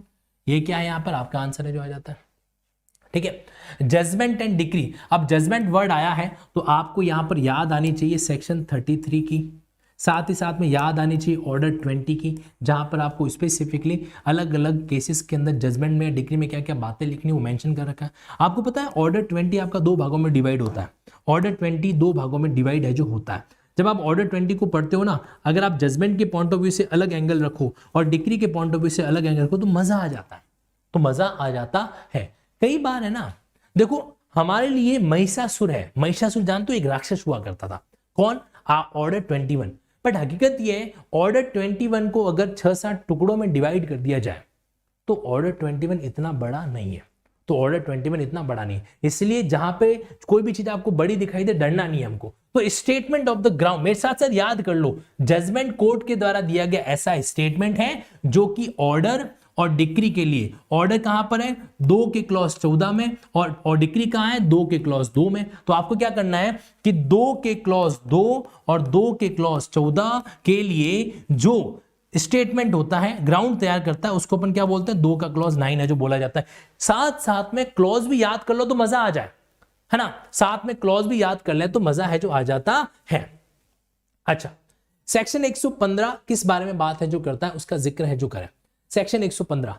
अच्छा मैं आपको पता घुमा के बताता हूं, थोड़ा कान घुमा के बताता हूं। सुप्रीम कोर्ट में अब आप फिर से लोग कहोगे, शिकायत करोगे, सर यार यहाँ पे लिंकिंग आपकी से कब छूटेगी, नहीं छूटेगी, खराब आदत है, नहीं छूटने वाली। आपको पता है आर्टिकल 32 और आर्टिकल 226 संविधान के किस बारे में बात करते हैं, सुप्रीम कोर्ट हाई कोर्ट के रिट जुरिस्डिक्शन के बारे में बात करते हैं। 5 तरह की रिट जारी की जा सकती है, हैबियस कॉर्पस बंदी प्रत्यक्षीकरण याचिका, मैंडेमस परमादेश, प्रोहिबिशरी प्रतिषेधात्मक, सर्शियोरी उत्प्रेषण और क्यो वारंटो अधिकार प्रश्न। आपको पता है इसमें जो सर्शियोरी रिट है, अगर मुझसे कोई पूछे कि भाई आपका जो ये कॉन्सेप्ट है, कौन सा कॉन्सेप्ट, रिवीजन वाला, कहां गया, provides provision for the following, हाँ ये रहा रिवीजन। अगर कोई मुझसे पूछे कि इस कॉन्सेप्ट से संबंधित रिट कौन सी है, तो मैं क्या आंसर दूंगा, सर्शियोरी। क्या बोला जाएगा कि इसको उत्प्रेषण कहा जाता है। ऐसा क्यों, ऐसा क्यों, क्योंकि दोनों का पर्पस सेम है, दोनों का पर्पस सेम है। मैं आपसे एक सवाल पूछता हूं, देखो जवाब देना सोच समझ के देना, चैलेंज करता हूं आपके कॉन्सेप्ट को समझना। अगर मैं आपसे यह कहूं कि revision under CPC equal to certiorari, तो क्या ये स्टेटमेंट सही है, तो क्या ये स्टेटमेंट सही है, ये स्टेटमेंट बिल्कुल सही है, सिवाय एक बात को छोड़कर कि भाई यहां पे सर्शियोरी सुप्रीम कोर्ट भी जारी कर सकता है, हाई कोर्ट भी जारी कर सकता है, लेकिन सीपीसी का जो रिवीजन है वो सिर्फ हाई कोर्ट कर सकता है। इस कॉन्सेप्ट को अगर मैं छोड़ दूं तो बाकी ये चीज सेम है। ठीक, मैं लिख भी देता हूं ताकि आपको बिल्कुल भी कोई कंफ्यूजन नहीं रहे। अब आप देखो, जो लोग कहते हैं कि लिंकिंग करके क्या होगा, तो ये होगा, जो चीज हम सोच नहीं सकते सामान्य रूप से वो यहां पे सोच सकते हैं। सर्शियोरी रिवीजन सीपीसी का सिर्फ हाई कोर्ट कर सकता है, सुप्रीम कोर्ट नहीं करता, और सर्शियोरी की writ supreme court high court दोनों जारी कर सकते हैं। लेकिन अगर यहीं पे मैं आपको एक और पॉइंट पूछूं, अब आंसर दो तो मानूं मैं, अगर मैं आपसे ये कहूं कि revision CrPC, revision CrPC equal to certiorari, तो क्या अब मामला ठीक है, क्या अब ये ठीक है क्या, बताओ मुझे, ये दूसरा वाला स्टेटमेंट, ये वाला स्टेटमेंट, इज इट करेक्ट, बताओ क्या दूसरा वाला स्टेटमेंट करेक्ट है क्या।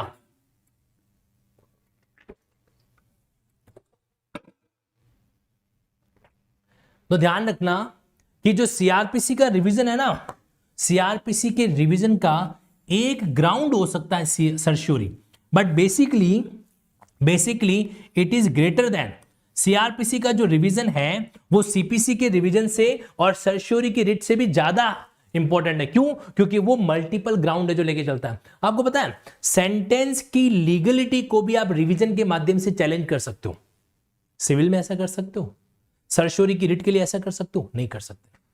ध्यान रखना इसको, छोटा सा कॉन्सेप्ट है बट बड़ा इंपॉर्टेंट है, ठीक है ना। तो 115 में क्या दे रखा है, 115, तो देखो ऐसा है 113, 114 और 115। इसमें कॉन्सेप्ट होता है रेफरेंस का, इसमें कॉन्सेप्ट होता है रिव्यू का, और इसमें कॉन्सेप्ट होता है रिवीजन का। रुको, एक और चीज याद करके जाओ, और वो ये है कि रेफरेंस के लिए हमारे पास सीपीसी में अलग से ऑर्डर है 46, रिव्यू के लिए अलग से ऑर्डर है 47, लेकिन रिवीजन के लिए हमारे पास अलग से कोई ऑर्डर नहीं है। ठीक है, याद रह जाएगा, याद रखना पड़ेगा। क्या कह रहा हूं मैं, रेफरेंस के लिए हमारे पास अलग से ऑर्डर है, रिवीजन के रिव्यू के लिए अलग से ऑर्डर है, रिवीजन के लिए हमारे पास अलग से कोई ऑर्डर जो है वो नहीं है, रिवीजन के लिए अलग से कोई ऑर्डर नहीं है। ऑर्डर्स 46 रेफरेंस, ऑर्डर 47 रिव्यू, ये भी साथ साथ में क्या कर लो, याद है जो कर लो। ठीक है, राम राम सर जी और फैमिली को, ठीक है भाई, राम राम। आ गए, अम्मल डोडे हो गए सारे कि पीछे रह गए। Now coming to the next point, तो इसका आंसर हो जाएगा सी क्लॉज, याद रखना। और साथ साथ जो मैंने 2-3 पॉइंट और बताए इनको भी याद रखना, और मैं तो कहूंगा कि आप रिवीजन जो है दोनों के एंगल से साथ साथ पढ़ना। एक सवाल पूछा गया, which of the following does not come with the territorial jurisdiction of Punjab and Haryana. Sir आप हमारे साथ चिटिंग कर रहे हो, क्यों सर, आपने कहा था यूपी के पेपर सॉल्व कराओगे तो पंजाब, अरे पंजाब का नाम आने से पेपर पंजाब का हो गया क्या तुम भी मेरी तरह एकदम भोले वाला ही हो गया।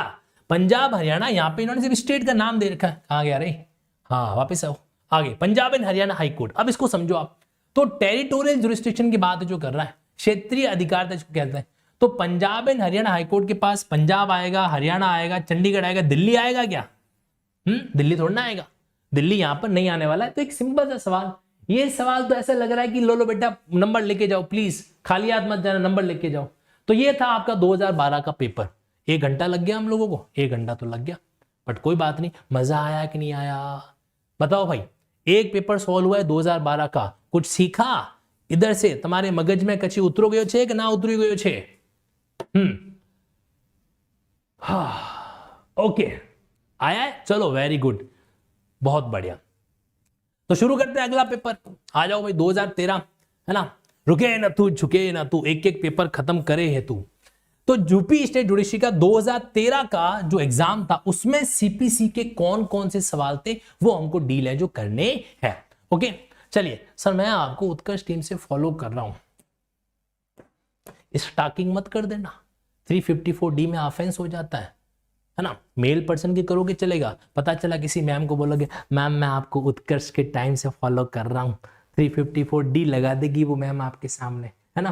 तो वो सेक्शन को याद करने के लिए हमेशा बहाना ढूंढो, कोई भी शब्द दिखाई दे उसमें सेक्शन दिखाई देता है, उस सेक्शन को खींच के बाहर ले लो, अच्छा 354D, चीजें याद हो जाती है, चीजें याद होने लगती है। और जब वही चीज एग्जाम में दिखती है ना, मजा आ जाता है, मजा आ जाता है।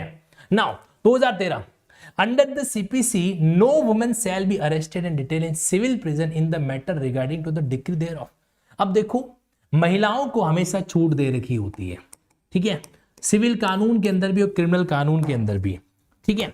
तो अब यहां पर आपके सामने एक आता है सेक्शन 56, इसमें ये लिखा हुआ है कि अगर मनी डिक्री का मामला है, कौन सा मनी डिक्री का मामला है, मनी डिक्री का मतलब मनी रिकवरी सूट, किसी को 5 लाख का लोन दिया, अब लोन लेने के बाद वापस आप रिकवरी करने जा रहे हो, इसको क्या बोलेंगे, रिकवरी ऑफ मनी सूट है जो कहा जाता है, ठीक है। तो ऐसे केसेस के अंदर तो महिला को गिरफ्तार नहीं किया जाएगा, फैमिली डिस्प्यूट में नहीं, मैट्रिमोनियल डिस्प्यूट नहीं, लिजिटिमेसी ऑफ चिल्ड्रन नहीं, पेमेंट ऑफ मनी डिस्प्यूट, ऐसे मामलों, वो भी सिर्फ एग्जीक्यूशन के टाइम में, वो भी सिर्फ किसके अंदर, एग्जीक्यूशन के टाइम की यहां पर बात है जो कही जा रही है। लेकिन आपको क्या लगता है सीपीसी जो है वो महिलाओं के संबंध में सिर्फ एक प्रोविजन करेगी? ना ना ना ना, और भी कई सारी बातें हैं। मेरे को ऐसा लगता है कि अगर तुम इस सवाल के प्रति अपनी वफादारी दिखाओ तो तुम्हें यहां पर 2 काम करने चाहिए। एक तो महिलाओं के संबंध में जो भी प्रोविजन की बात आती है उनका पोस्टमार्टम करना चाहिए सीपीसी का, साथ साथ में आपको यहां पर मनी डिक्री को लेकर कई सारी इंपॉर्टेंट बातें हैं। देखता हूं किसमें कितना एकदम, 2000 रुपए का एक सवाल आपके बीच में आ रहा, तैयार हो जाओ, देखते हैं कौन जीतता है 2000 रुपए, जो भी जीतेगा उससे मैं वापस ले लूंगा। महिलाओं के संबंध में जिस तरीके से सेक्शन 56 है ये सिर्फ और सिर्फ मनी डिक्री पर लागू होता है, करेक्ट, ये सिर्फ और सिर्फ मनी डिक्री पर लागू होता है। मुझे उस लीगल टर्म का नाम बताओ, मुझे उस लीगल टर्म का नाम बताओ जो सिर्फ मनी डिक्री पर ही लागू होता है, बताओ, इसको छोड़कर 56 को छोड़ के। 477 कैंडिडेट्स अभी तक लाइव है, 500 तो तुम पूरे करोगे नहीं, है ना, कोई खा जाएगा। लॉ वालों को कौन प्रमोट करेगा, कोई नहीं करेगा, तुम तो करते ही नहीं हो। बताओ भाई ऐसा कौन सा कॉन्सेप्ट है जो सिर्फ मनी डिक्री पे लागू होता है? मेरा पर्स कहां है? मैं बिल्कुल 2000 का नोट तैयार लेके बैठा हूं। शिवम शुक्ला जी, नहीं जी, कुसुम वर्मा जी, बताओ 477 कैंडिडेट है, क्या एक भी कैंडिडेट आंसर नहीं देगा? फटाफट बताओ। 132, अरे शिवांगी जी, महिलाओं के बारे में नहीं कह रहा हूं मैं मनी डिक्री के बारे में कह रहा हूं। ये महिलाएं तो महिलाओं के बारे में सोचेगी। वेरी गुड, ये बंदा, ये कौन है? नो लीगल वर्ड, नाम पता नहीं ऐसा खतरनाक लिखते हैं, no legal word, set off, exactly, set off, SETOFF, set off का प्रोविजन। आपको पता है सेट ऑफ का मामला सिर्फ मनी से मनी का सेट ऑफ हो सकता है, सिर्फ मनी का मनी से सेट ऑफ हो सकता है, किसी और चीज से नहीं हो सकता। ऑर्डर 8 का रूल 6, ऑर्डर 8 का रूल 6 इससे क्या होता है? फॉलो है जो होता है। ऑर्डर 8 का रूल 6 इसी से कनेक्ट होगा, और किसी से कनेक्ट है जो नहीं होगा, और किसी से कनेक्ट है जो नहीं होता है। ठीक है सर, मुझे पढ़ाया बहुत समझ आता है, बहुत अच्छी बात है, तो फॉलो करते रहे वो चीज को। तो सेट ऑफ का मामला आता है, तुम फॉलो देखो उसको, और कहां पे चीजें हो सकती है आप देखना। ऑर्डर 7 और ऑर्डर 20 ये दोनों इससे बहुत प्यार करते हैं। ऑर्डर 7 और ऑर्डर 20 इन्होंने अपने स्पेसिफिक एक एक रूल सिर्फ मनी डिक्री को समर्पित कर रखा है।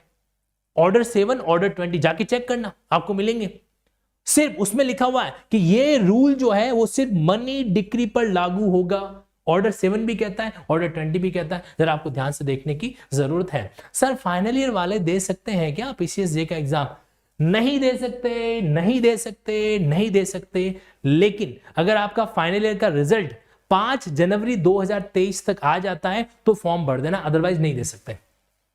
ठीक है, चलो महिलाओं के संबंध में 132 का प्रोविजन भी आपको देखने को मिलेगा, वगैरह वगैरह कई सारी बातें आती है। अच्छा बताओ और कौन सा प्रोविजन है? जब आप सेक्शन 60 पढ़ोगे, देखो कानून जब इंटरेस्टिंग नहीं हो, ये लाइन अच्छे से सुन लेना, कानून जब इंटरेस्टिंग नहीं हो तो उसको इंटरेस्टिंग बनाना पड़ता है, ठीक है। तो अब महिलाओं के संबंध में आप और क्या क्या सीपीसी में से बाहर निकाल सकते हो, तो सेक्शन 60 के प्रोविजन में जाना, वहां पर भी आपको कुछ देखने को मिलेगा। अगर पुरुष की अंगूठियां हैं, सोने चांदी है, तो क्या वो अलाउ है? क्या उसको अटैच नहीं किया जाएगा? सोचना जरा, ठीक है। अलग अलग एंगल से सोचोगे तो कई सारी चीजें आपके सामने आ जाएगी। सर क्वेश्चन दोबारा लिखा दूं, मेरे को याद भी नहीं मैंने क्वेश्चन पूछा क्या था। अरे भाई मैंने क्वेश्चन पूछा था, अच्छा ये क्वेश्चन दिखाऊं, ये लो। तो कौन से मामला जो है आपके सिर्फ जो है महिलाओं के संबंध में एप्लीकेबल होगा, तो वो आपके पेमेंट ऑफ मनी डिस्प्यूट यानी कि डी के पॉइंट में आता है। अच्छा एक और चीज ध्यान रखना, दो बातें आपको बता रहा हूं मैं। एक शब्द लिखा रहता है अरेस्ट, एक शब्द लिखा रहता है अरेस्ट, और दूसरा शब्द होता है अपीयरेंस। इन दोनों शब्दों को है ना मिक्स मत किया करो। अगर मैं तुम्हारा नाम रमेश है, तुम्हारा नाम रमेश है, और अगर मैं बोलूं सोमेश, अच्छा लगेगा? नहीं लगेगा ना। उसी तरीके से इन दोनों को भी अच्छा नहीं लगता है जब आप अरेस्ट को अपीयरेंस के साथ में कंफ्यूज करते हो। अरेस्ट को अपीयरेंस के साथ में कंफ्यूज करते हो, नहीं करते। सेक्शन 132 से लेकर जब आप लोग 135 के प्रोविजन पढ़ते हो तो उस समय आपस में इन दोनों को आप कंफ्यूज नहीं करते। एग्जेम्पशन फ्रॉम पर्सनल अपीयरेंस ये अलग फंडा है, एग्जेम्पशन फ्रॉम अरेस्ट ये अलग फंडा है, दोनों को कंफ्यूज नहीं करना है, ठीक है। ये ध्यान रखना, ये मैं आपको होमवर्क दे रहा हूं। सब पेपर सॉल्व करा रहे हो, होमवर्क दे रहे हो, दोनों चलने दो यार, क्या फर्क पड़ता है, अपने को तो पढ़ाई से मतलब है ना कि नहीं। लिस्ट 1 को लिस्ट सेकंड से मैच करो। देखो ये हम लोग कई बार जाने अनजाने में जल्दबाजी में गलती कर देते हैं, थोड़ा सा ध्यान रखना यहां पर। इंटरप्रेटर सूट हमेशा है ना, देखो ऐसे सवाल जब भी सेक्शन बेस्ड सवाल आए ना, तो आप ये मानो कि इसको इग्नोर ही कर दो, आप इसको भूल जाओ, अपने दिमाग से काम करो। इंटरप्रेटर सूट कहां पे दे रखा है, तो यहां पर आपके सेक्शन 88 आ जाता है, ऑर्डर 35 आ जाएगा। लेटर ऑफ रिक्वेस्ट सेक्शन 77 दे रखा है, प्रिसिप्ट 46 में दे रखा है, power to order discovery etcetera section 30 दे रखा है, जिसको हमने क्या कहा था, मल्टी ऑर्डर सेक्शन है ये, मल्टी ऑर्डर सेक्शन है ये, ठीक। तो 88 कहां पर है, 88 आपके सेकंड में, तो ए का हो जाएगा सेकंड, ठीक है। लेटर ऑफ रिक्वेस्ट 77 में, तो इसका हो जाएगा फोर्थ, फिर सी का हो जाएगा प्रिसिप्ट 46 में, इसका यानी कि 1, फिर इसके बाद में पावर टू ऑर्डर डिस्कवरी यानी कि इसका हो जाएगा 3, तो 2 4 1 3 कहीं पर है, ये बड़ा आंसर हमारा यहाँ पे। तो ये थोड़ा सा ना इसमें नजर हटी दुर्घटना घटी, तो ये जरूर ध्यान रखिएगा, ठीक है। ओके अगले सवाल पर आते हैं। द डॉक्यूमेंट ऑन विच, देखो ये जो सवाल मैं क्या बता रहा हूं, 2013 में जो पेपर पूछा गया था सवाल का, वो देखिए। The document on which plaintiff rely upon in support of his claim shall be filed by him in the court. तो जिन दस्तावेजों पे प्लांटिव क्या करता है, भरोसा दिखाता है, उनको कब तक है जो पेश किया जाना। मस्त सवाल है, मस्त सवाल, आपका दिल खुश हो जाएगा, चैलेंज के साथ कह रहा हूं। देखिए जिन दस्तावेजों पर प्लांटिव भरोसा करता है वो कोर्ट में कब फाइल होने चाहिए, अलॉन्ग विद द प्लांट के साथ में, within 7 days from the date of order, जब कोर्ट आपको इस संबंध में ऑर्डर करे कि summon to produce the document, 7 days है। The date fix for the forming of issue at the time before, या फिर लास्ट में एट द टाइम और before the hearing of the suit. तो इन्होंने 4 बातें दे रखी है, 4 बातें देखिए। इससे पहले कि आप इन सवालों में उलझो, मैं आपको कुछ दिखाना चाहता हूं, कुछ बताना चाहता हूं, ध्यान से देखिएगा। एक शब्द मैं यहां पर लिख रहा हूं प्रोड्यूस, एक शब्द आपके सामने लिख रहा हूं प्रोड्यूस, ये बड़ा कॉमन शब्द है। आप अल्फा लिंकिंग चार्ट देखोगे तो पी अल्फाबेट के अंदर प्रोड्यूस वर्ड की लिंकिंग दे रखी है। तो प्रोड्यूस वर्ड आपके सामने आया, ठीक है। प्रोड्यूस का मतलब होता है कोर्ट के सामने पेश करना। प्रोड्यूस वर्ड का मतलब क्या होता है, कोर्ट के सामने पेश करना। अब इसमें अगर मैं सिर्फ सीपीसी को लेके जा रहा हूं, हालांकि जब इस प्रोविजन को मैं अगर सीआरपीसी में लेके जाऊं तो और भी धमाका हो सकता है, लेकिन आज हम सीआरपीसी में नहीं जा रहे हैं, सीआरपीसी में फिर कभी जाएंगे। आप इसको समझो, सीपीसी के अंदर अगर मैं इसको लेके जाऊं तो मेरे पास में कई सारे ऐसे सेक्शन आते हैं, खासकर मैं 3 ऑर्डर्स की बात कर रहा हूं। जैसे देखो ऑर्डर नंबर 7, ऑर्डर नंबर 7 के अंदर आपको स्पेसिफिकली एक प्रोविजन दे रखा है रूल 14। ऑर्डर नंबर 8 यहां पर आपको एक रूल दे रखा है रूल 1A, और ऑर्डर नंबर 13 यहां पर भी आपको एक रूल दे रखा है रूल 1। आपको पता है ये जो तीनों नियम है ना, दिस वन 7-14, 8-1A और 13-1, इन तीनों में एक बात लिखी गई है। क्या बात लिखी गई है कि भाई आप जो कोर्ट के अंदर बात कह रहे हो, जिन दस्तावेजों के ऊपर कह रहे हो, वो डॉक्यूमेंट आपको कोर्ट में प्रोड्यूस करना है। ठीक है, तीनों में क्या हुआ, प्लांटिफ जो है वो प्लांट के साथ पेश करेगा, प्लांटिफ प्लांट के साथ में पेश करेगा, जो आपका डिफेंडेंट है वो रिटर्न स्टेटमेंट के साथ पेश करेगा, और अगर फिर भी कोई डॉक्यूमेंट बच गया है तो बिफोर फ्रेमिंग इश्यू, आपको पता है ना कि ऑर्डर नंबर 14 के अंदर, ऑर्डर नंबर 14 के अंदर क्या होते हैं, इश्यू है जो फ्रेम किए जाते हैं, तो बिफोर फ्रेमिंग इश्यू आपको ऑर्डर 13 के तहत पेश है जो करना है, इसका नाम ही प्रोडक्शन है ऑर्डर 13 का। ठीक, अब एक मजेदार बात बताऊं मैं आपको, अगर आप इंटरव्यू के अंदर बैठे हो, सपोज करो आपने प्री निकाल दिया, मेंस निकाल दिया, इंटरव्यू के अंदर बैठे हो, आपसे एक सवाल है जो पूछा गया, आपका क्वेश्चन ये था कि वो कौन से डॉक्यूमेंट है जो आपको इश्यू फ्रेमिंग से पहले पेश करने की जरूरत नहीं है, वो कौन से डॉक्यूमेंट है जो आपको इश्यू फ्रेमिंग से पेश करने की पहले पेश करने की जरूरत नहीं, प्रोड्यूस करने की रिक्वायरमेंट नहीं है। आंसर दे सकते हो इसका, आंसर इसका दे सकते हो, मुझे बताइए। देखो लॉ को पढ़ना इतना भी आसान नहीं है ना, बताइए मुझे इसका आंसर आप में से किसके पास है। आपको पता है, दो बातें बता रहा हूं, ध्यान से समझिएगा, दो वर्ड लिख रहा हूं, ऑलवेज नोट डाउन कर लो और कभी मत भूलना आज के बाद, ठीक है। मैं आप लोगों के सामने हमेशा कहता हूं ना, रिफ्रेशिंग मेमोरी 159 वगैरह, तो एक तो ध्यान रखना, ये जो आपके इंडियन एविडेंस एक्ट का सेक्शन 159 है, रिफ्रेशिंग मेमोरी, क्या बोलेंगे इसको, रिफ्रेशिंग मेमोरी। और एक आपके इंडियन एविडेंस एक्ट में एक कॉन्सेप्ट और आता है जिसको बोला जाता है क्रॉस एग्जामिनेशन ऑफ विटनेस, किसका, विटनेस का। तो ऐसा कोई भी डॉक्यूमेंट जो मेमोरी रिफ्रेशिंग के संबंध में हो या फिर क्रॉस एग्जामिनेशन ऑफ विटनेस के संबंध में हो, उस डॉक्यूमेंट को आपको उस समय पेश करने की जरूरत नहीं है, जब जरूरत पड़े उस समय पेश करना, याद रखना, वेरी इंपॉर्टेंट कॉन्सेप्ट है ये, ठीक है। ये कई बार इंटरव्यू के अंदर भी पूछा है, मतलब कौन से दस्तावेज है ये, तो ये दो कैटेगरी के दस्तावेज हैं जिनको आपको प्लांट के साथ में, रिटर्न स्टेटमेंट के साथ में और इश्यू फ्रेमिंग से पहले पेश करने की जरूरत नहीं है। Whenever required in the court you may produce them, याद रह जाएगा।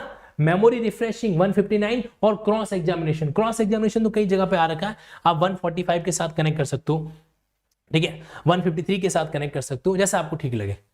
ये डायग्राम बड़ा उल्टा फुल्टा है, आसानी से समझ में नहीं आएगा, बट हाँ, इसका आंसर क्या लिखेंगे हम, इसका आंसर लिखेंगे अलोंग विद द प्लांट, क्योंकि ऑर्डर 7 के रूल 14 के अंदर ये बात है जो कह रखी है। तो ये हमने क्या की है, प्रोडक्शन की लिंकिंग है जो की है, प्रोडक्शन वर्ड 3 जगह पर और साथ साथ 2 कॉन्सेप्ट और। आई होप आप लोगों ने इस बात को अच्छे से समझा होगा, फॉलो किया होगा, ठीक है।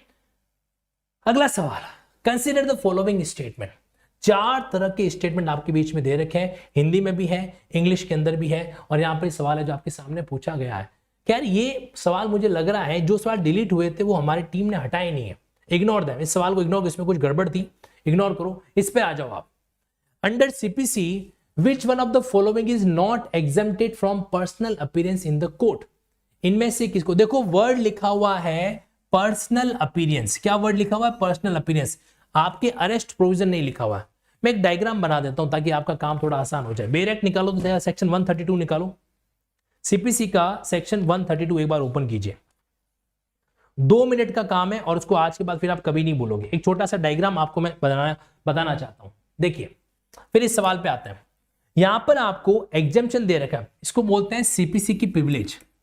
एक तो होता है प्रिविलेज कम्युनिकेशन, ठीक है, और एक अन्य तरह की प्रिविलेज, यानी कि विशेष अधिकार। सीपीसी के अंदर भी 2 तरह के विशेष अधिकार आपको दे रखे हैं, ठीक है। एक विशेष अधिकार होते हैं जो पर्सनल अपीयरेंस के संबंध में, और दूसरे जो है वो अरेस्ट के संबंध में। तो पर्सनल अपीयरेंस हो सके ना तो ये डायग्राम बनाना और 132 से पहले चिपका देना। पर्सनल अपीयरेंस के संबंध में विशेष अधिकार, और दूसरा होता है अरेस्ट के बारे में आपके पास में विशेष जो है क्या दे रखा है, प्रिविलेज है जो दे रखा है। अब पर्सनल अपीयरेंस के संबंध में 2 सेक्शन लागू होते हैं, 132 और 133। इसमें 2 सेक्शन, 132 और दूसरा 133। 132 लागू होता है विमेंस पे, महिलाओं पे, और ये जो लागू होता है वो लागू होता है एग्जीक्यूटिव और जजेस पे। जज कौन से, हाई कोर्ट वाले या सुप्रीम कोर्ट वाले। एग्जीक्यूटिव का मतलब समझ गए, president, vice president, governor, administrator, minister of union वगैरह जो है ना, स्टेट ऑफ मिनिस्टर वगैरह जो है उनको। तो एग्जीक्यूटिव और जज इनको लागू हो रहा है। अरेस्ट के संबंध में जो आपको बेनिफिट दे रखा है वो दो केसेस में दे रखा है। अरेस्ट के संबंध में दो बेनिफिट आपको देखने को मिलेंगे, 135 और 135A। ये दो बेनिफिट आपको 135 में क्या है, सिविल प्रोसेस में जो कोर्ट का पर्सन होता है ना, सिविल प्रोसेस में जो कोर्ट का पर्सन, जैसे जज साहब है, जब वो जज की सीट पर बैठे हो या कोर्ट जा रहे हो या कोर्ट से आ रहे हो, है ना, तो इन सिविल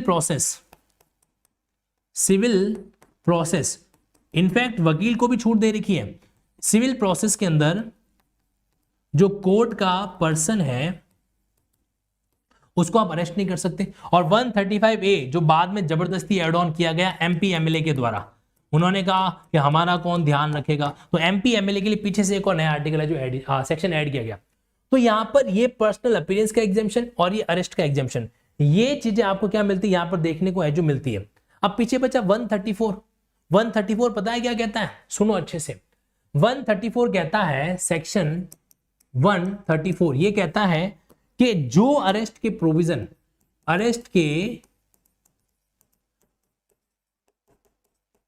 प्रोविजन आपको कहां दे रखे हैं, 55 में दे रखे हैं, 57 में दे रखे हैं और 59 में दे रखे हैं।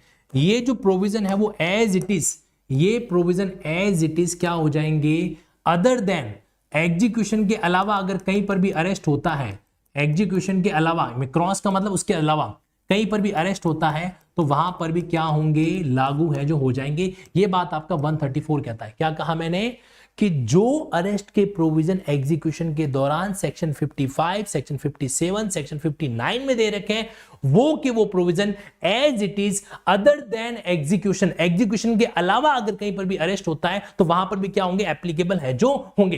ये बात वहां पर आपको मेंशन है जो कर रखी है किसके अंदर, इस बात में। तो ये आपका 134। साथ ही साथ में अगर आप चाहो तो सेक्शन 81 को भी क्या कर सकते हो, कनेक्ट कर सकते हो। वहां पर भी पब्लिक सर्वेंट को एक प्रिविलेज है जो दे रखी है। क्या, चलो हमारा सवाल क्या था, अब आप इस सवाल को समझो। सवाल यह है कि भाई कौन से पर्सनल अपीयरेंस यानी कि इसकी बात कर रहा है, इसको भूल जाओ अरेस्ट वाले को, और पर्सनल अपीयरेंस के अंदर विमेन की बात नहीं हो रही है, यानी कि 133 से। ये सवाल कहां से आ रखा है, ये क्वेश्चन आपके आ रखा है सेक्शन 133 से। अगर ये डायग्राम दिमाग में रहेगा ना, देखो डायग्रामेटिक नोट्स मेकिंग, हम लोग नोट्स बनाते हैं टेक्सचुअल, वो वर्केबल इतना नहीं करता जितना डायग्रामेटिक नोट्स करता है। इसलिए नोट्स बनाओ तो थोड़ा डायग्रामेटिक तरीके से बनाओ ताकि वो इफेक्टिवली आपके लिए भविष्य में काम आ सके। तो देखिए यहां पर क्या हो रहा है आपके सामने, 133 के तहत ये प्रोविजन है, इसका सवाल पूछा गया है। और 133 में कहीं पर भी पब्लिक सर्विस कमीशन के बंदों को आपको प्रिविलेज है जो नहीं दे रखी है। तो ये आंसर मुझे पता है, इसका आंसर आप लोगों को ऑलरेडी जानकारी में होगा, लेकिन फिर भी अगर इस एंगल से देखोगे ना तो कम से कम 7-8 सेक्शन आप साथ साथ में कवर है जो कर सकेंगे। और यही तरीका है, यही एक प्रॉपर तरीका होता है। देखो मैं आपको एक बात बताऊं, ये आपको एक झलक दिखाता हूं। अभी मैंने आपके सामने डायग्राम बनाया और यही डायग्राम हम लोग क्या करते हैं आपकी प्लस की क्लास में बनाते हैं। जो अपने प्लस और आइकॉनिक की क्लास होती है उसमें यही डायग्राम है जो बना करते हैं, है ना। बस फर्क कितना है कि वहां पे थोड़ा और ज्यादा अच्छे से सिस्टमेटिक हो जाता है। ये सारे डायग्राम के आपको मैं ग्लिम्स दिखा रहा हूं, ये सारे वो डायग्राम है जो हमें क्या करने बनाने हैं क्लास के दौरान कॉम्प्रिहेंसिव। जब नोट्स मेकिंग होती है ना तो मजा तब आता है जब उसको हाथ से बनाए। और यही चीज आपके इस बैच के अंदर भी होने वाली है। कौन सा वाला बैच, दिस वन, ये जो आपके कॉम्प्रिहेंसिव बैच स्टार्ट होने वाला है इसके अंदर मैं आपको शॉर्ट में बता दूं, कॉम्प्रिहेंसिव रेगुलर बैच और रैपिड बैच में क्या अंतर है। कॉम्प्रिहेंसिव बैच में एक एक चीज करवाई जाएगी, 1 to 1 लिखवाई नोट बनवाए जाएंगे। रैपिड में बने बनाए नोट सामने रखकर उनको रिवीजन के तौर पर समझा जाएगा। ठीक है, एग्जैक्टली अनुज जी, इसको आप फ्लो चार्ट कह सकते हो, लेकिन फ्लो चार्ट तो डायग्राम का एक तरीका है, डायग्राम के और भी कई सारे अप्रोच है जो होते हैं। ठीक है, तो यहां पर इस वे के अंदर हमारे बीच में रैपिड रिवीजन आपके यूपी और छत्तीसगढ़ का होगा, उसको भी इसी तरीके से जैसे आज हम लोग ये पेपर सॉल्व कर रहे हैं ना, वैसा का वैसा फंडा आपको वहां पर भी आपको देखने को मिलेगा क्लासेस के अंदर। और मैं आपको बता रहा हूं अगले 3 महीने है ना, अगले 3 महीने ताबड़तोड़ तरीके से प्रिपरेशन करनी है, सिलेक्शन हासिल करना ही करना है किसी भी कीमत पर, क्योंकि 4-5 साल के सूखे के बाद वैकेंसी आई है। इसको हाथ से जाने मत देना, ठीक है, इसको हाथ से जाने मत देना। ओके, नाउ अब यहां पर आपके बीच में कौन सा सवाल आ रहा है ये हमने डील कर दिया। Okay, done. Inherent power conferred under section 151। देखो सेक्शन 151 में किसी भी कोर्ट का स्पेसिफिक नाम नहीं दे रखा है, कहने को तो सीपीसी के 151 के अंदर इनहेरेंट पावर है, सीआरपीसी के 482 में इनहेरेंट पावर है, संविधान के आर्टिकल 142 के अंदर इनहेरेंट पावर है, लेकिन 482 में हाई कोर्ट को ही दे रखा है, 142 आर्टिकल में सुप्रीम कोर्ट को दे रखा है। ये जो है ना, it can be of any court, ये क्या हो सकती है, एनी कोर्ट की पावर है जो हो सकती है, और इसका आंसर होगा सुप्रीम कोर्ट, हाई कोर्ट और डिस्ट्रिक्ट कोर्ट, कोई भी कोर्ट है जो यहां पर हो सकता है। अगला सवाल देखो, A and B sue C for the recovery of ₹1000। ये सवाल कहां से आ रखा है, एक बात हमेशा नोट कर लेना, एग्जाम के अंदर जो आपके बेरेट के इलस्ट्रेशन होते हैं ना, आपके बेरेट के जो इलस्ट्रेशन होते हैं वो एज इट इज आते हैं।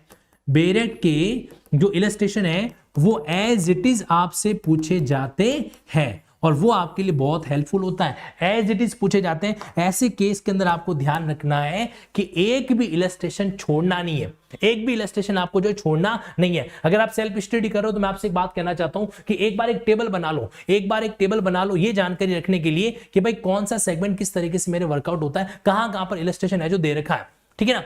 तो अब इस बात को हमें क्या करना है, ऑब्जर्व है जो करना है। तो यहां पर इलस्ट्रेशन पूछा गया, अब ये क्या, ए एंड बी शू सी, ए और बी का ज्वाइंट है, तो कभी भी ज्वाइंट डेप्थ को इंडिविजुअल डेप्थ से सेटिस्फाइड नहीं किया जा सकता, सेट ऑफ नहीं किया जा सकता।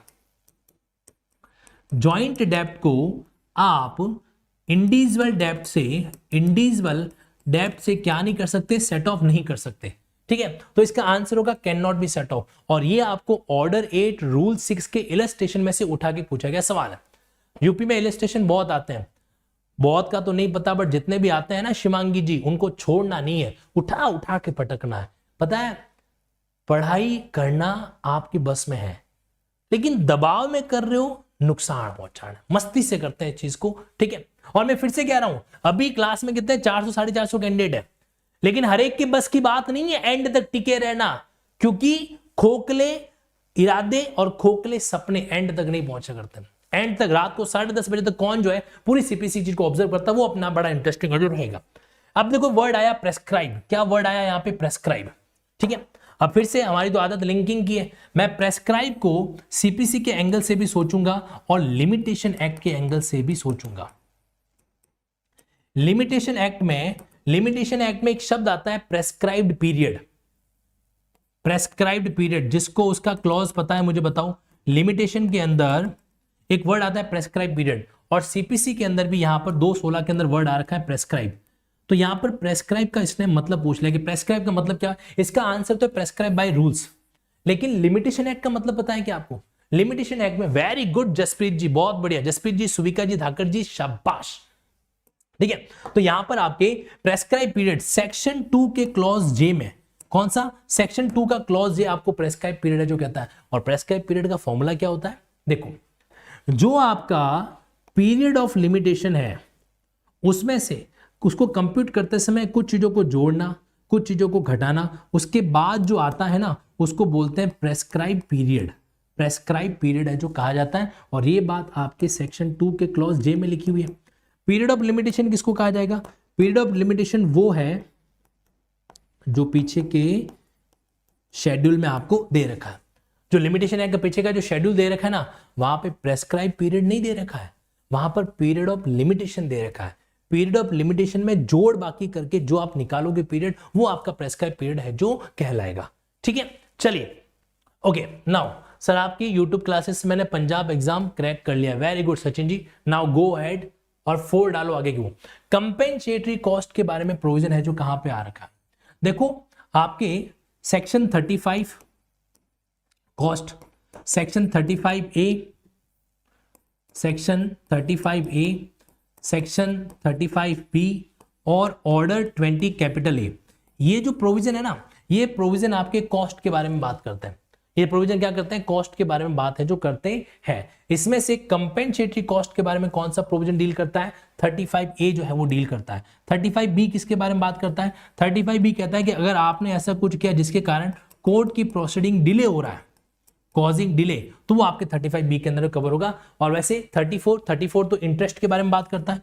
ये सवाल सेक्शन वाले, डायरेक्ट सेक्शन वाले सवालों में कभी गलती मत है जो करना। और 35 नॉर्मल कॉस्ट के बारे में बातचीत है जो करता है। देखो एक और सवाल जो कि आपके 2013 के पेपर में पूछा गया, आप थोड़ा सा स्पीड अप करते हैं इसको। A deposit a box of jewel with B as agent, A ने अपना एक बॉक्स बी के पास रखवाया, सी का कहना है कि वो ज्वेल बॉक्स जो है उसके द्वारा रॉन्गफुली ऑब्टेन किया गया। देखो ए ने किसके पास रखवाया, बी के पास।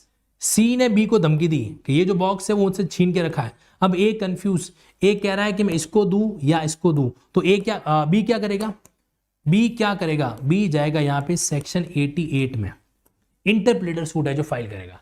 तो यहाँ पर can institute interpreter suit against A, नहीं, can institute interpreter suit against A and C both. तो इसका क्या आंसर हो जाएगा, ये आंसर हो जाएगा सी वाला। ठीक है, यहां पर वो क्या कर पाएगा, इंटरप्रेटर सूट है जो फाइल कर पाएगा। क्या हो गया, कुछ गड़बड़ हो गया? तो यहां पर बी कैन इंस्टीट्यूट सूट ना, कैन नॉट कैसे हो जाएगा, कैन नॉट क्यों लिख रहे हो भाई? वो क्या कर सकता है, दोनों के खिलाफ इंटरप्रेटर सूट फाइल करेगा, क्योंकि यहां पर उसको पता नहीं चला ना कि प्रॉपर्टी किसको हैंडओवर करनी, किसको देनी है। ठीक है जी, आगे बढ़े यहां पर नेक्स्ट पॉइंट। इनमें से कौन सा गलत स्टेटमेंट है वो आपको बाहर निकालना है। गलत स्टेटमेंट कौन सा है, जहां पर डिफेंडेंट अपीयर होता है and the plaintiff does not appear, suit is called for hearing, the court shall dismiss the suit and plaintiff shall be barred from filing a fresh suit। बिल्कुल, ये बात आपके ऑर्डर नंबर 9 के rule 9 में लिखी हुई है। प्लांटिफ नहीं आया, डिफेंडेंट है जो आ गया, ऐसे केस में ये बात आ रहा है। उसके बाद में सेकंड पॉइंट कौन सा हमारे बीच में आ रहा है, no appeal may lie from an original decree, no appeal may lie from an original decree pass ex parte. तो कोई भी एक्स पार्टी के खिलाफ अपील फाइल नहीं कर सकते, नहीं।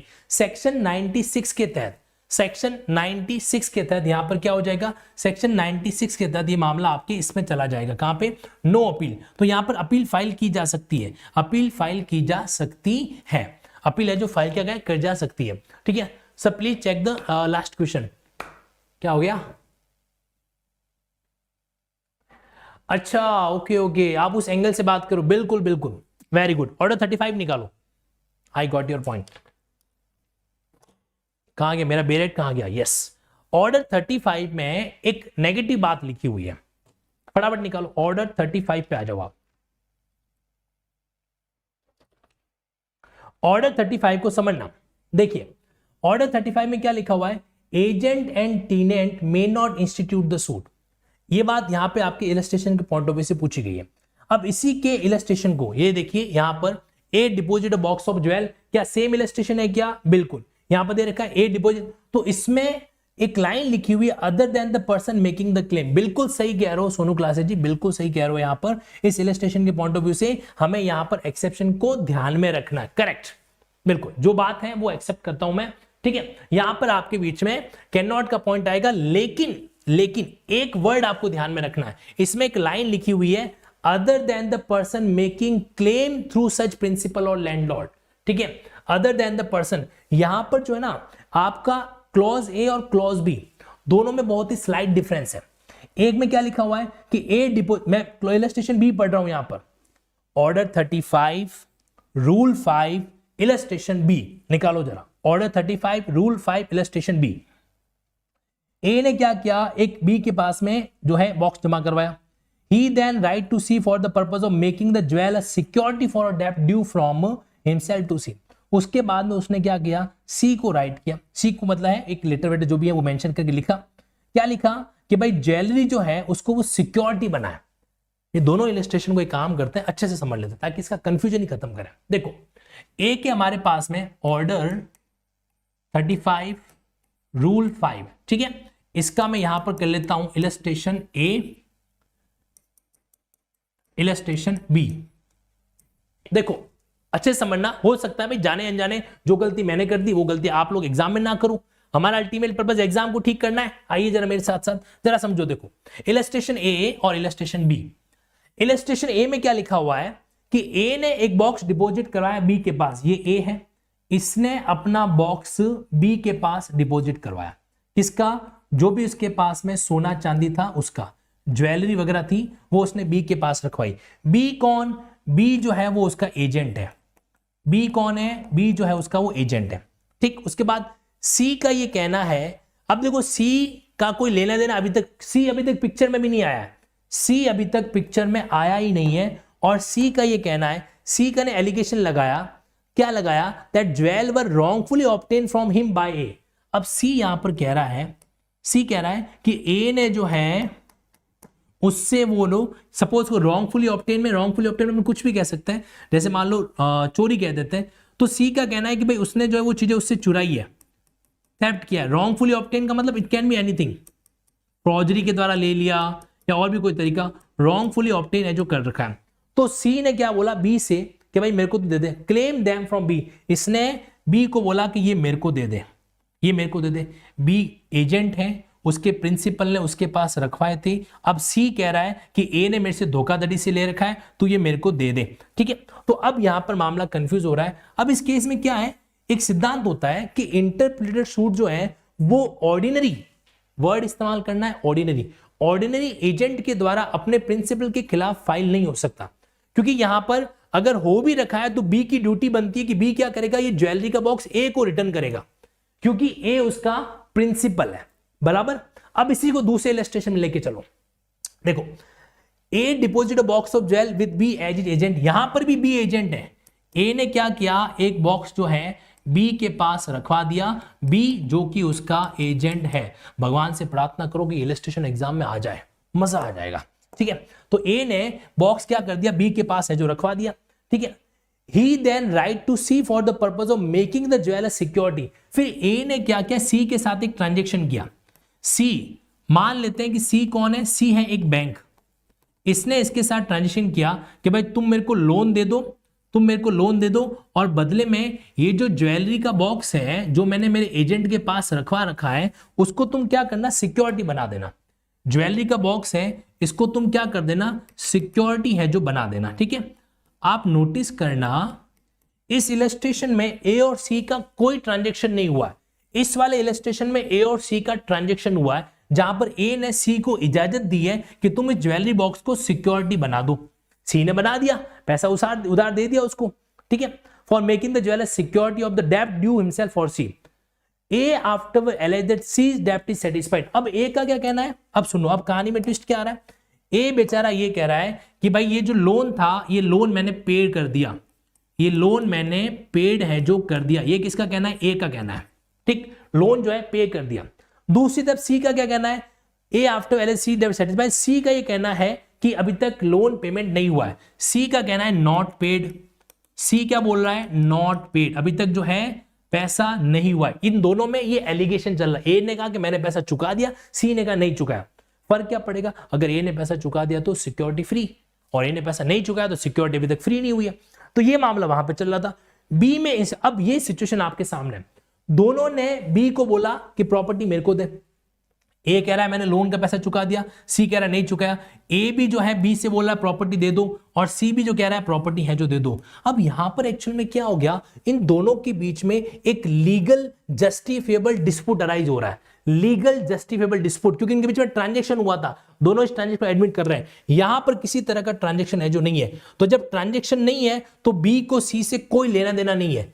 यहां पर बी को सी से कोई लेना देना नहीं है, ठीक है। ये एग्जाम में लिखना मत, मैं सिर्फ समझाने के लिए कह रहा हूं। बी को सी से कोई लेना देना नहीं है, लेकिन यहां पर है, यहां पर है, बिल्कुल है। यहां पर दोनों के बीच में ट्रांजेक्शन हुआ है, बी को पता है।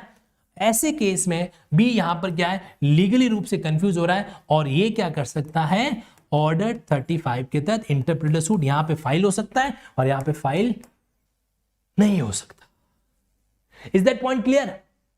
ये समझ में आया आप लोगों को?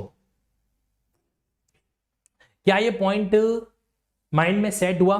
एक में कर सकता है, एक दूसरे में नहीं कर सकता, क्योंकि इंटरेस्ट होना यहां पर जरूरी है, जो हो जाता है। Very good. अच्छा, ये जो डायग्राम है ना, हो सके तो इस रूल 5 के पास में बना देना, ताकि ये याद हो जाए। अगले सवाल की ओर आगे बढ़ते हैं, ठीक है जी। नो अपील मे लाई, नहीं, अपील फाइल की जा सकती है। आप जब सेक्शन 96 पढ़ते हो तो वहां पर एक्स पार्टी डिग्री के खिलाफ अपील फाइल करने की बात है जो कर रखी है। तो रॉन्ग स्टेटमेंट तुमको ए पे मिल गया, क्वेश्चन ने कहा नो, तो बी स्टेटमेंट यहां पर जो है गलत है। Plaintiff may apply to the court which pass an ex parte decree against him for an order to set aside. Plaintiff जिसके खिलाफ एक्स पार्टी डिग्री, वो कोर्ट को अप्लाई करके सेट असाइड करवा सकता है। No court shall set aside decree passed ex parte merely on the ground, ये भी सारा लिखा हुआ है। तो देखो ये सारी बातें ना आपको ऑर्डर 9 के अंदर मेंशन कर रखा है। ऑर्डर 9 के अंदर क्या कर रखा है, मेंशन है जो कर रखा है। सविता जी, जो इलस्ट्रेशन ए था ना, उसको एज इट इज इन्होंने सवाल के अंदर पूछा था, बराबर, ठीक है। इलस्ट्रेशन ए को सवाल में पूछा था, हमने जल्दबाजी में यहां पर सी टिक किया, सी नहीं, यहां पर हमको डी है जो टिक करना है। ये देखिए इलस्ट्रेशन ए इन्होंने दिया है, कैसा दिया इलस्ट्रेशन ए, यहां पर ए और सी के बीच में कोई ट्रांजेक्शन इन्होंने नहीं दिखाया, करेक्ट। तो इसी चीज को मैंने आपके माइंड में अपडेट करने के लिए पूरा डिटेल में समझाने का कोशिश किया, ठीक है। Okay Savita ji, I hope it now it's clear. आगे बढ़ते हैं। Under the CPC, objection to jurisdiction as to the place of suing shall not be allowed by an appellant or revisional court unless such objection was taken। देखो ये सवाल आपसे पूछा गया है सेक्शन 21 से। सेक्शन 21 जो है सेक्शन 15 से लेकर 20 तक जो आपके प्लेस ऑफ सुइंग के बारे में बात कर रखी है ना, प्लेस ऑफ सुइंग के बारे में बात कर रखी है, उसके रिगार्डिंग ऑब्जेक्शन की बात करता है। ये कहता है कि भाई आप फर्स्ट इंस्टेंस पे ट्रायल कोर्ट के सामने ऑब्जेक्शन फाइल करो, अर्लीस्ट पॉसिबल अपॉर्चुनिटी पे एग्जाम फाइल करो, और फेलियर ऑफ जस्टिस नहीं होना चाहिए। तो यहां पर इसका आंसर है डी। और अगर आपने इन तीनों कंडीशन के अकॉर्डिंग ऑब्जेक्शन फाइल नहीं किया तो आपका जो सूट है, आप कोई फ्रेश सूट फाइल नहीं कर सकते। 21A इसको क्या कर देता है, बार्ड है जो कर देता है। ये बात यहां पर आपके क्या लागू है जो हो जाती है। तो answer will be the D. अगला सवाल हमारे बीच में, नेचर ऑफ रिवीजन, जस्ट अभी पढ़ा था हम लोगों ने, नेचर ऑफ रिवीजन कैसा है, किस तरीके का होता है। Under CPC operate as a stay of the proceeding. क्या रिवीजन फाइल करने से ऑटोमेटिकली स्टे हो जाता है, नेवर। रिवीजन करने से ऑटोमेटिक स्टे नहीं होता है जब तक कि कोर्ट वहां पर प्रोसीडिंग को स्टे नहीं करे। क्लॉज डी यहां पर आपके एप्लीकेबल है जो होगा, ठीक है। उसके बाद आता है आपका 2015 का पेपर। 2015 का पेपर है, फटाफट सॉल्व करते हैं। देखिए यहां पर, in case of breach of the term on which injection was granted. अब सपोज करो जिस क्रम पे आपको इंजेक्शन जारी किया गया था उसके टर्म्स को ब्रीच किया गया, तो वहां पर क्या हो सकता है, वहां पर आपके ऑर्डर 39 रूल 2A अटैचमेंट किया जा सकता है। कितने टाइम तक, 1 साल तक, फिर प्रॉपर्टी को सेल किया जाएगा और 3 महीने तक जेल भेजा जा सकता है। तो यहां पर क्या करेंगे, अटैचमेंट एंड सेल पहला ऑप्शन। दूसरा, attachment of property and detention in civil prisoner, बिल्कुल किया तो दोनों जाएगा। Arrest and detention in civil prisoner for 3 month, correct, तो ये भी है। लेकिन यहां पर आप ध्यान से देखो तो ए भी करेक्ट है, ठीक है, और सी भी करेक्ट है। ए एंड सी अपने आप में दोनों यहां पर करेक्ट हो रहे हैं क्या, ध्यान से देखिए जरा। Arrest and detention civil prisoner for 3 month, तो ये दोनों ऑप्शन यहां पर आपके नहीं होते, दोनों में से कोई एक ऑप्शन अपन एक्सेप्ट कर सकते हैं। तो ऐसे केस में क्या आंसर होगा बताओ जरा। Attachment and sale of the property, property को अटैच करके सेल कर सकते हैं, और दूसरा arrest and detain civil prisoner for maximum 3 month. तो यहां पर ऑप्शन क्या आ जाएगा, डी ऑप्शन यहां पर आपका करेक्ट है जो आ जाएगा। D option will be the correct one. कुछ हो सकता है कुछ जगहों पे बी ऑप्शन को भी टिक किया हो। ये सवाल थोड़ा अपने आप में मुझे भी हल्का सा डिस्प्यूटेड टाइप का लग रहा है, बट कोई बात नहीं। सी, ए और सी ऑप्शन, यानी कि ए और सी ये आपका ऑप्शन हो सकता है। इसमें एक और बात इन्होंने दी नहीं है, अटैचमेंट मैक्सिमम 1 साल के लिए हो सकता है, ठीक है, 1 साल के लिए हो सकता है। अगला सवाल, how much salary of person can be attach. अब देखो इस पॉइंट को समझना, इन्होंने क्या बदमाशी की यहां पर, इन्होंने उल्टा पूछा है। एक तो होता है कि कितनी प्रॉपर्टी अटैच नहीं हो सकती सेक्शन 60 के प्रोविजन में, इन्होंने उल्टा पूछा, इन्होंने कहा कितना एग्जीक्यूट हो सकता है। तो एक्चुअल में क्या होता है, सैलरी का 1/3 पोर्शन एग्जीक्यूट नहीं हो सकता, तो एग्जीक्यूट कितना हो सकता है, 2/3। तो इसका आंसर क्या होगा, 2/3 ऑफ सैलरी। ये ध्यान रखना, अटैचेबल और नॉन अटैचेबल, इस प्रोविजन को आपको बहुत ही अच्छे तरीके से दिमाग में रखना है। क्या प्रोविजन कह रहा हूं मैं, कि सेक्शन 60 के तहत, सेक्शन 60 के प्रोविजो के तहत, ठीक है, प्रोविजो के तहत अटैचेबल पोर्शन कितना है और नॉन अटैचेबल पोर्शन कितना है, इसका स्पेशली की ध्यान रखना। एग्जाम में हमसे जाने अनजाने में गलती हो जाती है, जाने अनजाने में गलती हो जाती है, टेक केयर ऑफ इट, ठीक है। चलिए नाउ 1000 रुपए का पॉइंट दे नहीं रखा है ना, हम क्यों दिमाग लगाए यहां पर। जो चीज आपके ऑप्शन में नहीं है हमें उस पर दिमाग है जो नहीं लगाना है, ओके। जिनके सवाल ठीक हो रहा है, एकदम खुश हो रहा है, दीप वर्मा जी हमारे, यस, दीप वर्मा जी का एक्साइटमेंट, यस सर, यस मैंने करके दिखाया, मेरा सवाल सही हो गया, दैट्स अ गुड थिंग।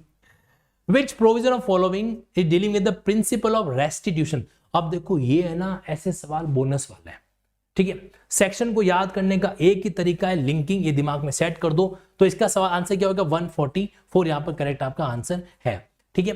तो मैं इन सवालों पर ज्यादा दिमाग नहीं लगाऊंगा। A court can return the plant, plant जो है वो किसी भी स्टेज पर रिटर्न की जा सकती है, एट एनी स्टेज। कहां लिखा हुआ है, ये आपके लिखा हुआ है ऑर्डर 7 के रूल 10 की पहली लाइन के अंदर मेंशन कर रखा है।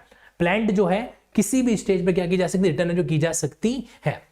Prisons as defined in order 16A of code of civil procedure code include, देखो पहले तो इसको समझो जरा।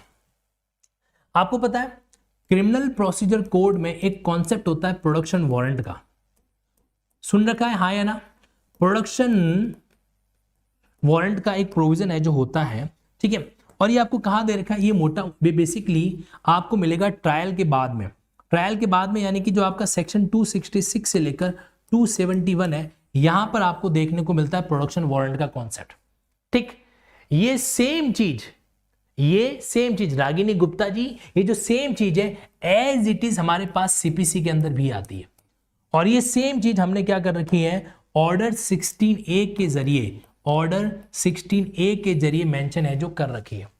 ऑर्डर 16A के जरिए क्या कर रखा है, इसको हमने मेंशन वहां पे कर रखा है, ठीक है।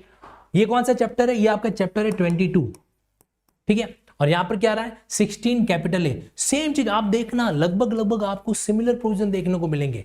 तो वहां पर ऑर्डर 16A की शुरुआत के रूल्स में इन्होंने दो शब्दों को डिफाइन कर रखा है, जिसमें से एक शब्द है प्रिजंस। एक तो वर्ड वहां पे दे रखा है डिटेन, डिटेन का मतलब होता है डिटेन, प्रिवेंटिव डिटेंशन में डिटेन करना, और एक वर्ड दे रखा है प्रिजन। तो प्रिजन का मतलब ये दोनों आएंगे, both A and B. Section 2 की डेफिनेशन जनरल डेफिनेशन है जो पूरे सीपीसी में काम आती है, और इसके अलावा आपको कई स्पेशल डेफिनेशन भी दे रखी है जो स्पेसिफिकली उसी सेगमेंट पर लागू है जो होती है, ठीक है। अगला सवाल देखते हैं। यहां पर सीपीसी के अंदर every suit shall be instituted by presenting a plaint in duplicate to the court और such officer as it appoint in this behalf. मस्त वाला सवाल है। जो बंदा या जो बंदी लिंकिंग नहीं करता है ना, वो ऐसे सवाल को खोटा कर सकता है। कैसे समझना, आपको पता है अगर आप सीपीसी के अंदर, ये जो मैं बना रहा हूं ना इस पे फोकस करना, सीपीसी के अंदर दो चीजें, एक तो आपका सेक्शन 26 और एक आपका ऑर्डर 4 रूल 1। अगर आप इन दोनों के बीच में फाइटिंग कराओ ना, इन दोनों के बीच में फाइटिंग कराओ तो आपको कुछ देखने को मिलेगा। क्या? ऑर्डर 26 में दो बातें, 26(1) और 26(2).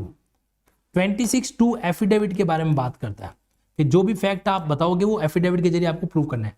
26(1) कहता है कि आपको प्लांट प्रेजेंट करनी है, और प्लांट कैसे प्रेजेंट करनी है, उसका मैनर क्या होगा, वो मैनर आपको यहां पे दे रखा है ऑर्डर 4 के रूल 1 में। और मैनर में लिखा हुआ है कि जो भी प्लांट है आपको इस तरीके से डुप्लीकेट में फाइल करनी है, ये बात लिखी हुई है। अब इन्होंने दोनों ऑप्शन दे दिए, आप नोटिस करो, सेक्शन 26 का ऑप्शन भी दे दिया, ऑर्डर 4 रूल 1 का ऑप्शन भी दे दिया। तो यहां पर हमको एक्स्ट्रा अलर्ट रहना पड़ेगा, हमको लैंग्वेज कंपेयर करनी पड़ेगी सेक्शन 26 और ऑर्डर 4 रूल 1 का। तो आंसर यहां पे क्या आएगा, डी आएगा, क्योंकि डुप्लीकेट वाली कोई भी बात जो है ना वो आपके सेक्शन 26 में नहीं दे रखी है। टेक केयर ऑफ इट, ठीक है जी। चलो अगला सवाल, document which are made for the cross examination of a witness of the other party may be produce. अब देखो ये वही सवाल है, इसका आंसर आप दो फटाफट मुझे। अभी हमने डिस्कस किया था थोड़ी देर पहले, प्रोडक्शन का जो लिंकिंग किया था उसी दौरान ये सवाल हमारे बीच में आया था, और मैंने आपसे कहा था विटनेस का क्रॉस एग्जामिनेशन और मेमोरी को रिफ्रेश करना। तो यहां पर वर्ड आ रहा है क्रॉस एग्जामिनेशन। तो अब ऑर्डर 7 का रूल 14, ऑर्डर 8 का रूल 1 कैपिटल ए, ऑर्डर 13 का रूल 1, ये तीनों वो प्रोविजन है जहां पर डॉक्यूमेंट को प्रोड्यूस कराने की बात है जो कही जाती है। और वहां पर हमने दो एक्सेप्शन लिए थे। दो एक्सेप्शन कौन कौन से? एक तो मेमोरी रिफ्रेश करने वाला पॉइंट, मेमोरी आपके रिफ्रेश करने वाला पॉइंट, और दूसरा जो क्रॉस एग्जामिनेशन वाला पॉइंट था। इन दोनों के केस में डॉक्यूमेंट जब जरूरत पड़ेगी तब पेश किए जाएंगे। तो at any time when required, at any time when required, clause C will be the correct one, ठीक है। अब देखो आप नोटिस करो, जो चीज हमने थोड़ी देर पहले पढ़ी किस तरीके से वो हमारे काम आ रही है ना। लाइफ में कुछ भी सीखा हुआ, कुछ भी समझा हुआ हमेशा व्यर्थ नहीं जाता है, कभी न कभी किसी न किसी मोड़ पे वो काम आता है, ठीक है। तो इसी पॉइंट को आप उस नजरिए से देखना। थोड़ी देर पहले प्रोडक्शन का लिंकिंग किया, उस समय तक मेरे को खुद को नहीं पता था कि ऐसा कोई सवाल आने वाला है, लेकिन जब ये सवाल आया तो मन को तसल्ली हुई, हाँ या ना? बताइए मुझे कृष्णा जी, मन को तसल्ली हुई हाँ या ना? लगा कि नहीं लगा? अरे यार हाँ यार वो चीज तो हम करके आए थे। तो ऐसे सवाल अब गलत होने की कोई संभावना नहीं है। एक बार जरूर हमको समय लगा, एक बार हमको जरूर समय लगा क्योंकि हमने पूरा टाइम दिया उसको, लेकिन उस एक बार के बाद में, इसीलिए आप लोगों से मैं एक बार एक रिक्वेस्ट कर रहा हूं कि इस टेक्निक को आप फॉलो करो। ये टेक्निक आपके लिए बहुत अच्छे से, सर अब अच्छे से समझ आ रहा है, वेरी गुड वेरी गुड, यही अपन चाहते हैं। ठीक है, यही हमारा अल्टीमेटली पर्पस है। मैंने मार्कर कहां रख दिया, मिल गया मिल गया। सर आप भुलक्कड़ हो क्या? हाँ हूं, इसमें क्या हो गया, आप लोग नहीं हो, मेरे ख्याल से मुझसे ज्यादा हो। चलिए, so coming to the next point, आगे बढ़ते हैं। आइए जनाब, अब देखो अगला सवाल हमारे बीच में कौन सा है, under which one of the following provision CPC a plaint is rejected by the court in absence of cause of action. अब ये भाई साहब और एक खतरनाक सवाल है, plaint is rejected by the absence. मैंने आपसे कहा था ना कि आजकल के एग्जामिनर जब पेपर सेट करते हैं ना तो घरवाली से लड़के करते हैं। घरवाली को बोला चाय बनाओ, वो कहता नहीं बनाऊंगी, और फिर बेचारे बिना चाय के पेपर बनाने बैठते हैं। तो ऐसे खतरनाक खतरनाक सवाल बनाते हैं, उसका गुस्सा उस पर तो निकाल नहीं सकते, पेपर पर निकालते हैं। इसलिए वो आजकल अंदर के क्लॉज भी पूछने लग गए, अंदर के क्लॉज भी पूछने लगे, इसलिए आपके साथ कुछ भी हो सकता है, बी रेडी फॉर एवरीथिंग। ठीक है, तो यहां पर क्या होता है, ऑर्डर 7 का जब आप रूल 11 करते हो तो वहां पर प्लांट के रिजेक्ट होने के पॉइंट दे रखे हैं, और वहां पर आपको कुछ पॉइंट क्लॉज दे रखे हैं, clause A, clause B, clause C, clause D, clause E, clause F, अलग अलग तरह के वहां पर पॉइंट आपको मेंशन कर रखे हैं। अब देखो इन्होंने सीधा ही पूछ लिया, 11 A B C D directly पूछ लिया। ऐसे कौन पूछता है, ये लोग पूछते हैं, इनका कोई भरोसा नहीं है। अब देखो ए में क्या आता है, ए में आता है कॉज ऑफ एक्शन। हो सके तो मेरे साथ साथ याद करना, मुझे नहीं पता कि आपको याद होगा कि नहीं होगा, बट मैं कोशिश कर रहा हूं। ठीक है, देखो कॉज ऑफ एक्शन, तो ए फॉर एक्शन पे जोर लगा देते हैं अपन, ए फॉर एक्शन पे है जो क्या करते हैं, जोर है जो लगा देते हैं। बी का मतलब क्या होता है, बी का यहां पर इन्होंने पॉइंट दे रखा है वैल्यूशन, आपने क्या कर रखा है, उसको अंडर वैल्यूशन कर रखा है। अब मुझे नहीं पता इसका क्या लॉजिक बैठेगा, आप देख लो, मैं कीवर्ड लिख रहा हूं जिससे आप इसको याद है जो कर सको। ठीक है, उसके बाद यहां पर डी में सी में आपका एक पॉइंट आ जाता है, सी का मतलब तो याद हो जाएगा, सी का मतलब कोर्ट फी। आपने क्या किया है कि इनसफिशिएंट स्टाम्प लगाए, तो इनसफिशिएंट स्टाम्प लगाने का मतलब आपने क्या कर रखा है, कोर्ट फी जो है वो कम कर रखी है। डी में एक वर्ड याद कर लो, डिबार्ड, डी में एक वर्ड याद कर लो, लिखा हुआ तो बार्ड है, मैंने इसको डिबार्ड कर दिया है क्योंकि बार और डिबार्ड एक ही है। ठीक है, डिबार्ड अंडर लॉ, लॉ के तहत क्या कर रखा है, उसको डिबार्ड है जो कर रखा है। तो ये पॉइंट भी आपका क्या हो सकता है, यहां से कनेक्ट है जो हो सकता है। फिर ई वाला कौन सा पॉइंट है, ई वाला पॉइंट है कि आपने डुप्लीकेट में इसको जारी नहीं किया, आपने जो प्लान फाइल की वो डुप्लीकेट में फाइल नहीं की। और एफ में क्या दे रखा है कि आपने ऑर्डर 7 के रूल 9 को फॉलो नहीं किया। अब रूल 9 क्या भला है, रूल 9 आपको समन के बारे में फॉर्मेलिटी करने की बात करता है कि आपको कॉपी ऑफ समन साथ में अटैच करनी है। ठीक है, तो ये 5 प्रोविजन आपके सामने आते हैं, cause of action, valuation, court fee, debarred by law, duplicate में फाइल करना, ऑर्डर 7 रूल 9। तो भैया ये क्लॉज याद कर लो, बहुत जरूरत है। मैं तो आपको एक सजेशन देना चाहता हूं, लेना है तो ले लो, नहीं तो वापस दे देना। सीपीसी के ऐसे रूल्स जहां पर लिस्ट दे रखी है उनको बढ़िया से तैयार करो, चाहे वो आपका ऑर्डर 43 क्यों ना हो, क्योंकि ये आपके लिए बहुत ही जोरदार काम है जो कर सकते हैं, या तो नंबर इस पार होगा या उस पार होगा। ठीक है, टेक केयर ऑफ इट। अगला सवाल हमारे बीच में क्या है, कौन से प्रोविजन के अंदर अटैचमेंट बिफोर जजमेंट का प्रोविजन आपको दे रखा है, अटैचमेंट बिफोर जजमेंट का प्रोविजन कहां पे दे रखा है। तो ऑर्डर 38 में आपके अरेस्ट बिफोर जजमेंट और अटैचमेंट बिफोर जजमेंट दोनों के प्रोविजन आपको देखने को मिलते हैं। शुरुआत के जो आपके रूल 1 2 3 4 है वो आपके किस में डील करते हैं, attachment before arrest before judgment में, और अटैचमेंट का प्रोविजन रूल 5 से 13, 5 से 13 के बीच में आपको देखने को यहां पर है जो मिलेगा। मैं कुछ कहना चाहता था, सर कह दो, कुछ तो कहना चाहता था यहां पर, एक मजेदार बात है यहां पर, मैं ट्राई करता हूं याद करने की। कई बार क्या होता है कि ये वाला दिमाग काम करता है, ये दिमाग तो काम करता नहीं, ये वाला काम कर जाता है। Late try. ये जो ऑर्डर 38 है, ठीक है, ये जो ऑर्डर 38 है इसको हम 2 भागों में डिवाइड करते हैं। ठीक है, एक में तो क्या हो रहा है, एक में पर्सन को अरेस्ट करने के बारे में बात हो रही है। इसके लिए तो आप लगा दो रूल आपके 1 2 3 4। मजा नहीं आ रहा, ऐसे नहीं आ रहा है, हटाओ इसको, हटाओ, कुछ तूफानी करते हैं, आ जाओ जरा। देखो ये आ गया मेरे पास यहां पर ऑर्डर 38 को मैंने 2 भागों में डिवाइड किया, ठीक है, 38 को 2 भागों में डिवाइड कर दिया। यहां पर क्या हो रहा है, किसी पर्सन को अरेस्ट करने के बारे में बात है जो हो रही है, किसी पर्सन को अरेस्ट करने के बारे में बात हो रही है, ठीक है, बिफोर जजमेंट। और यहां पर क्या हो रहा है, यहां पर जो उस पर्सन की जो प्रॉपर्टी है, यहां पर उस पर्सन की जो प्रॉपर्टी है उसके बारे में बात है जो हो रही है, ठीक है, उस बारे में बात है जो हो रही है कि इस प्रॉपर्टी को क्या किया जाएगा, इस प्रॉपर्टी को जो है अटैच किया जाएगा, इस प्रॉपर्टी को क्या करेंगे, अटैच है जो करेंगे, ठीक है। 2 बातें यहां पर होती है। अब इसके केस में तो इन्होंने 4 नियम दे दिए, 1 2 3 4। इनके बारे में अभी मैं कोई डिस्कशन नहीं करना चाहता, लेकिन इनके बारे में आपको एक बात बताना चाहता हूं। यहां पर जो है इसको 2 भागों में डिवाइड कर दो, 2 भागों में डिवाइड कर दो। एक आपके आ जाता है जनरल प्रोविजन और एक आता है आपके एक्सप्लेनेटरी प्रोविजन। कैसा, एक्सप्लेनेटरी प्रोविजन। ये बकायदा वो चीज है जो यहां पर आपको मेंशन कर रखी है, ठीक है। कैसे, आओ निकालो बेयर एक्ट निकालो, ऑर्डर 38 पे आ जाओ। सर यार ये क्या करा रहे हो आप, तो पेपर सॉल्व करवा रहे थे। अरे तो क्या हो गया, थोड़ी मेहनत कर लेंगे तो कुछ जाएगा क्या, नुकसान थोड़ा ना हो रहा, घर पे ही तो बैठे हैं कि बाहर जाने की जरूरत तो है नहीं।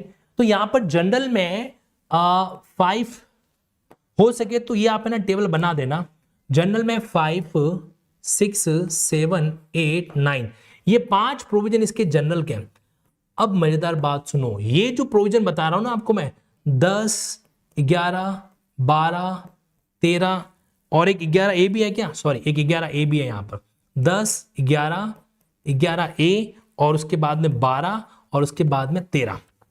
अब देखो क्या है कि यहां पर इन्होंने 10 में क्या लिखा हुआ है, 10 में एक कीवर्ड आपको नोट करना है और वो कीवर्ड है स्ट्रेंजर। एक वर्ड लिखते चलो, स्ट्रेंजर। क्या स्ट्रेंजर की प्रॉपर्टी को अटैच किया जा सकता है, आंसर है नहीं किया जा सकता। ये इस रूल 10 का सीधा सा नियम है। उसके बाद में आपने जजमेंट से पहले प्रॉपर्टी को अटैच की है, तो क्या जजमेंट के बाद प्रॉपर्टी को रीअटैच करेंगे, जजमेंट के बाद प्रॉपर्टी को रूल 11 क्या कहता है, रीअटैच करेंगे, क्या रीअटैच करेंगे, इसका भी आंसर है नो। फिर तीसरा पॉइंट, एग्जीक्यूशन का प्रोविजन क्या होगा, प्रोसीडिंग कौन सी फॉलो करेंगे। तो इसमें बता रखा है इन्होंने कि प्रोसीडिंग कौन सी फॉलो करनी है, क्या प्रोसेस रहेगी इस केस के अंदर।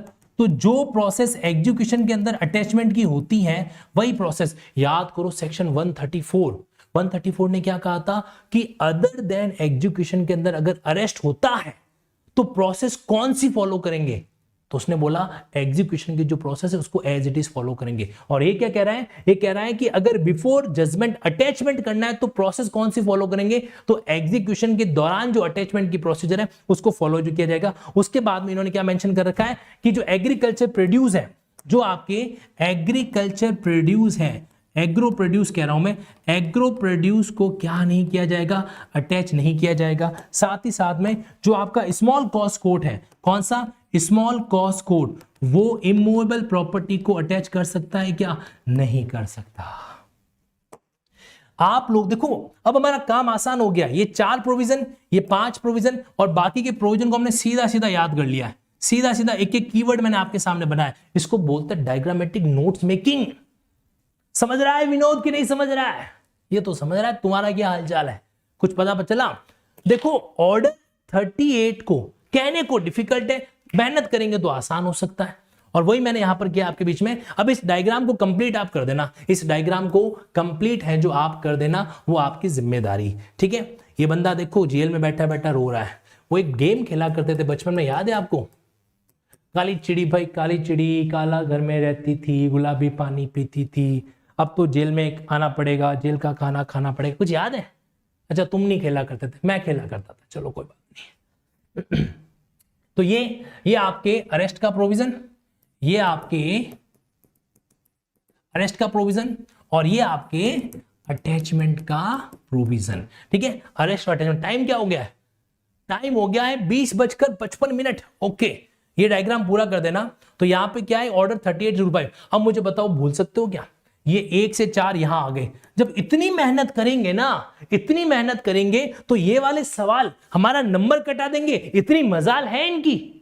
जब ये वाले इस लेवल की मेहनत करोगे ना तो ये सवाल कभी भी आपका नंबर नहीं कटवा सकते, हमेशा याद रखना। ठीक है जी, चलो तो ये आपका इंपॉर्टेंट जो सेगमेंट यहां पर रहता है। अब देखो बाकी के सवाल ऐसे काम करते हैं, अपन यहां तक तो चलने देते हैं और इस वाले सवाल को अपन डील करते हैं कहां पर, हमारे क्योंकि काफी सवाल है। अच्छा इतना ही है क्या, फटाफट कर लेते हैं, फटाफट कर लेते हैं, बता दूं मैं आपको। देखो अ डिक्री अगेंस्ट गवर्नमेंट, गवर्नमेंट के खिलाफ कोई भी डिक्री है वो 3 महीने तक एग्जीक्यूट नहीं की जा सकती। सेक्शन 82 में ऐसा लिखा हुआ है, जिसको अपन कनेक्ट करते हैं ऑर्डर आपके कहां से, कौन से ऑर्डर से, 27 के साथ में आप इसको कनेक्ट है जो कर सकते हो। सीपीसी के अंदर कॉपी ऑफ प्लांट जो है वो आपको अटैच करनी जरूरी है, किसके साथ में, समन के साथ में। कहां लिखा हुआ है, ये आपके ऑर्डर 5 के रूल 2 में लिखा हुआ है, shall be attach with the summon. Simple सा प्रोविजन है, ठीक है। No suit of civil nature, इनमें से कौन सा सिविल नेचर का सूट नहीं है। हालांकि ये सवाल थोड़ा काफी लंबे टाइम का डिस्कशन मांगता है, लेकिन फिर भी आपको बता देता हूं, ये जो वॉलंटरी ऑफरिंग होती है ना, वॉलंटरी ऑफरिंग वो कभी भी आपके सिविल नेचर में नहीं आती है। वॉलंटरी ऑफरिंग, कास्ट का क्वेश्चन हो गया, वो इसके अंदर है जो नहीं आता है, बाकी सब सिविल नेचर का मामला है। फिर pleading can be amended, pleading का मतलब होता है प्लांट और रिटर्न स्टेटमेंट, और प्लांट और रिटर्न स्टेटमेंट हमेशा सिर्फ ट्रायल कोर्ट के सामने होते हैं, अपीलेंट कोर्ट के सामने नहीं होते। इसका आंसर होगा बी, ठीक है। इसके अलावा बाकी सारी बातें अपन डिस्कस कर चुके हैं। अब सुनो, मैं आपसे मिलूंगा 5-10 मिनट के गैप से, 10 मिनट के अंदर मैं आपसे मिलने वाला हूं अनअकैडमी ऐप पर। Special class free of cost है। कमेंट में मत कहना कि सर ये तो फ्री नहीं है, फ्री ऑफ कॉस्ट है, कोई भी अटेंड कर सकता है। बस जोश है, जुनून है तो ही क्लास में आना, अदरवाइज ढीले ढाले हो, अटेंशन में थक गया, अगर ऐसा है तो आराम से सो जाओ रजाई ओढ़ के, ठंड का टाइम है, बढ़िया नींद आ जाएगी और सिलेक्शन जो है दुनिया वाले लेके चले जाएंगे, फिर कहते रहना मेरा सिलेक्शन पीछे रह गया। ये आपको ध्यान रखना। कल वापस मुलाकात यूट्यूब पर होगी शाम को 7 बजे, ठीक है ना। चलिए तो अब मिलते हैं अपन अनअकैडमी ऐप पर। एक बात और, आप लिंकिंग चार्ट्स अगर डील करना चाहते हो तो आपके पास ऑप्शन है linkinglaws.com वेबसाइट पे जाना है, linkinglaws.com, लिंकिंग LINKING LAWS, और साथ ही साथ में क्या होगा वहां पर आपके, आप सर्च करोगे स्टडी मटेरियल के अंदर आपको ऑप्शन मिल जाएगा। और मैं तो मस्ट कहता हूं कि होने चाहिए आपके पास, स्टडी रूम में लिंकिंग चार्ट्स होने चाहिए। सेकंड चीज ये, अगर आप कोर्स सब्सक्राइब कर रहे हो, सपोज करो 15 दिसंबर का कॉम्प्रिहेंसिव या 20 तारीख का छत्तीसगढ़ और यूपी का रैपिड डिवीजन, लिंकिंग कोड के साथ करना, ताकि मेरे साथ कनेक्टेड हो, आपकी कोई प्रॉब्लम आएगी उनको मैं फेस कर पाऊंगा, वरना मैं उनको कहने का मेरे पास कोई राइट नहीं बचेगा। एटलीस्ट मैं कह चुकूंगा लिंकिंग कोड से आ रखे, मेरे रेफरेंस से आ रखे। और दूसरी एक और चीज ये है कि जिनने लिंकिंग कोड इस्तेमाल किया है उनको लिंकिंग चार्ट्स तो अलग से मिलेगा ही मिलेगा, ठीक है। 6 मंथ प्लस का जो भी सब्सक्रिप्शन होगा उसमें लिंकिंग चार्ट आपको ऑटोमेटिकली साथ में मिल जाएगा। और एक बार सब्सक्राइब करने से पहले अगर आपको डाउट हो तो मुझसे कंफर्म है जो कर लीजिएगा, सब्सक्राइब करना है कि नहीं करना है वो भी डिसाइड करना जरूरी है, ठीक है जी। Thank you so much. मिलता हूं आप लोगों से 9 o'clock या फिर थोड़ा ऊपर नीचे, कहां पर, special class on Unacademy. Thank you so much.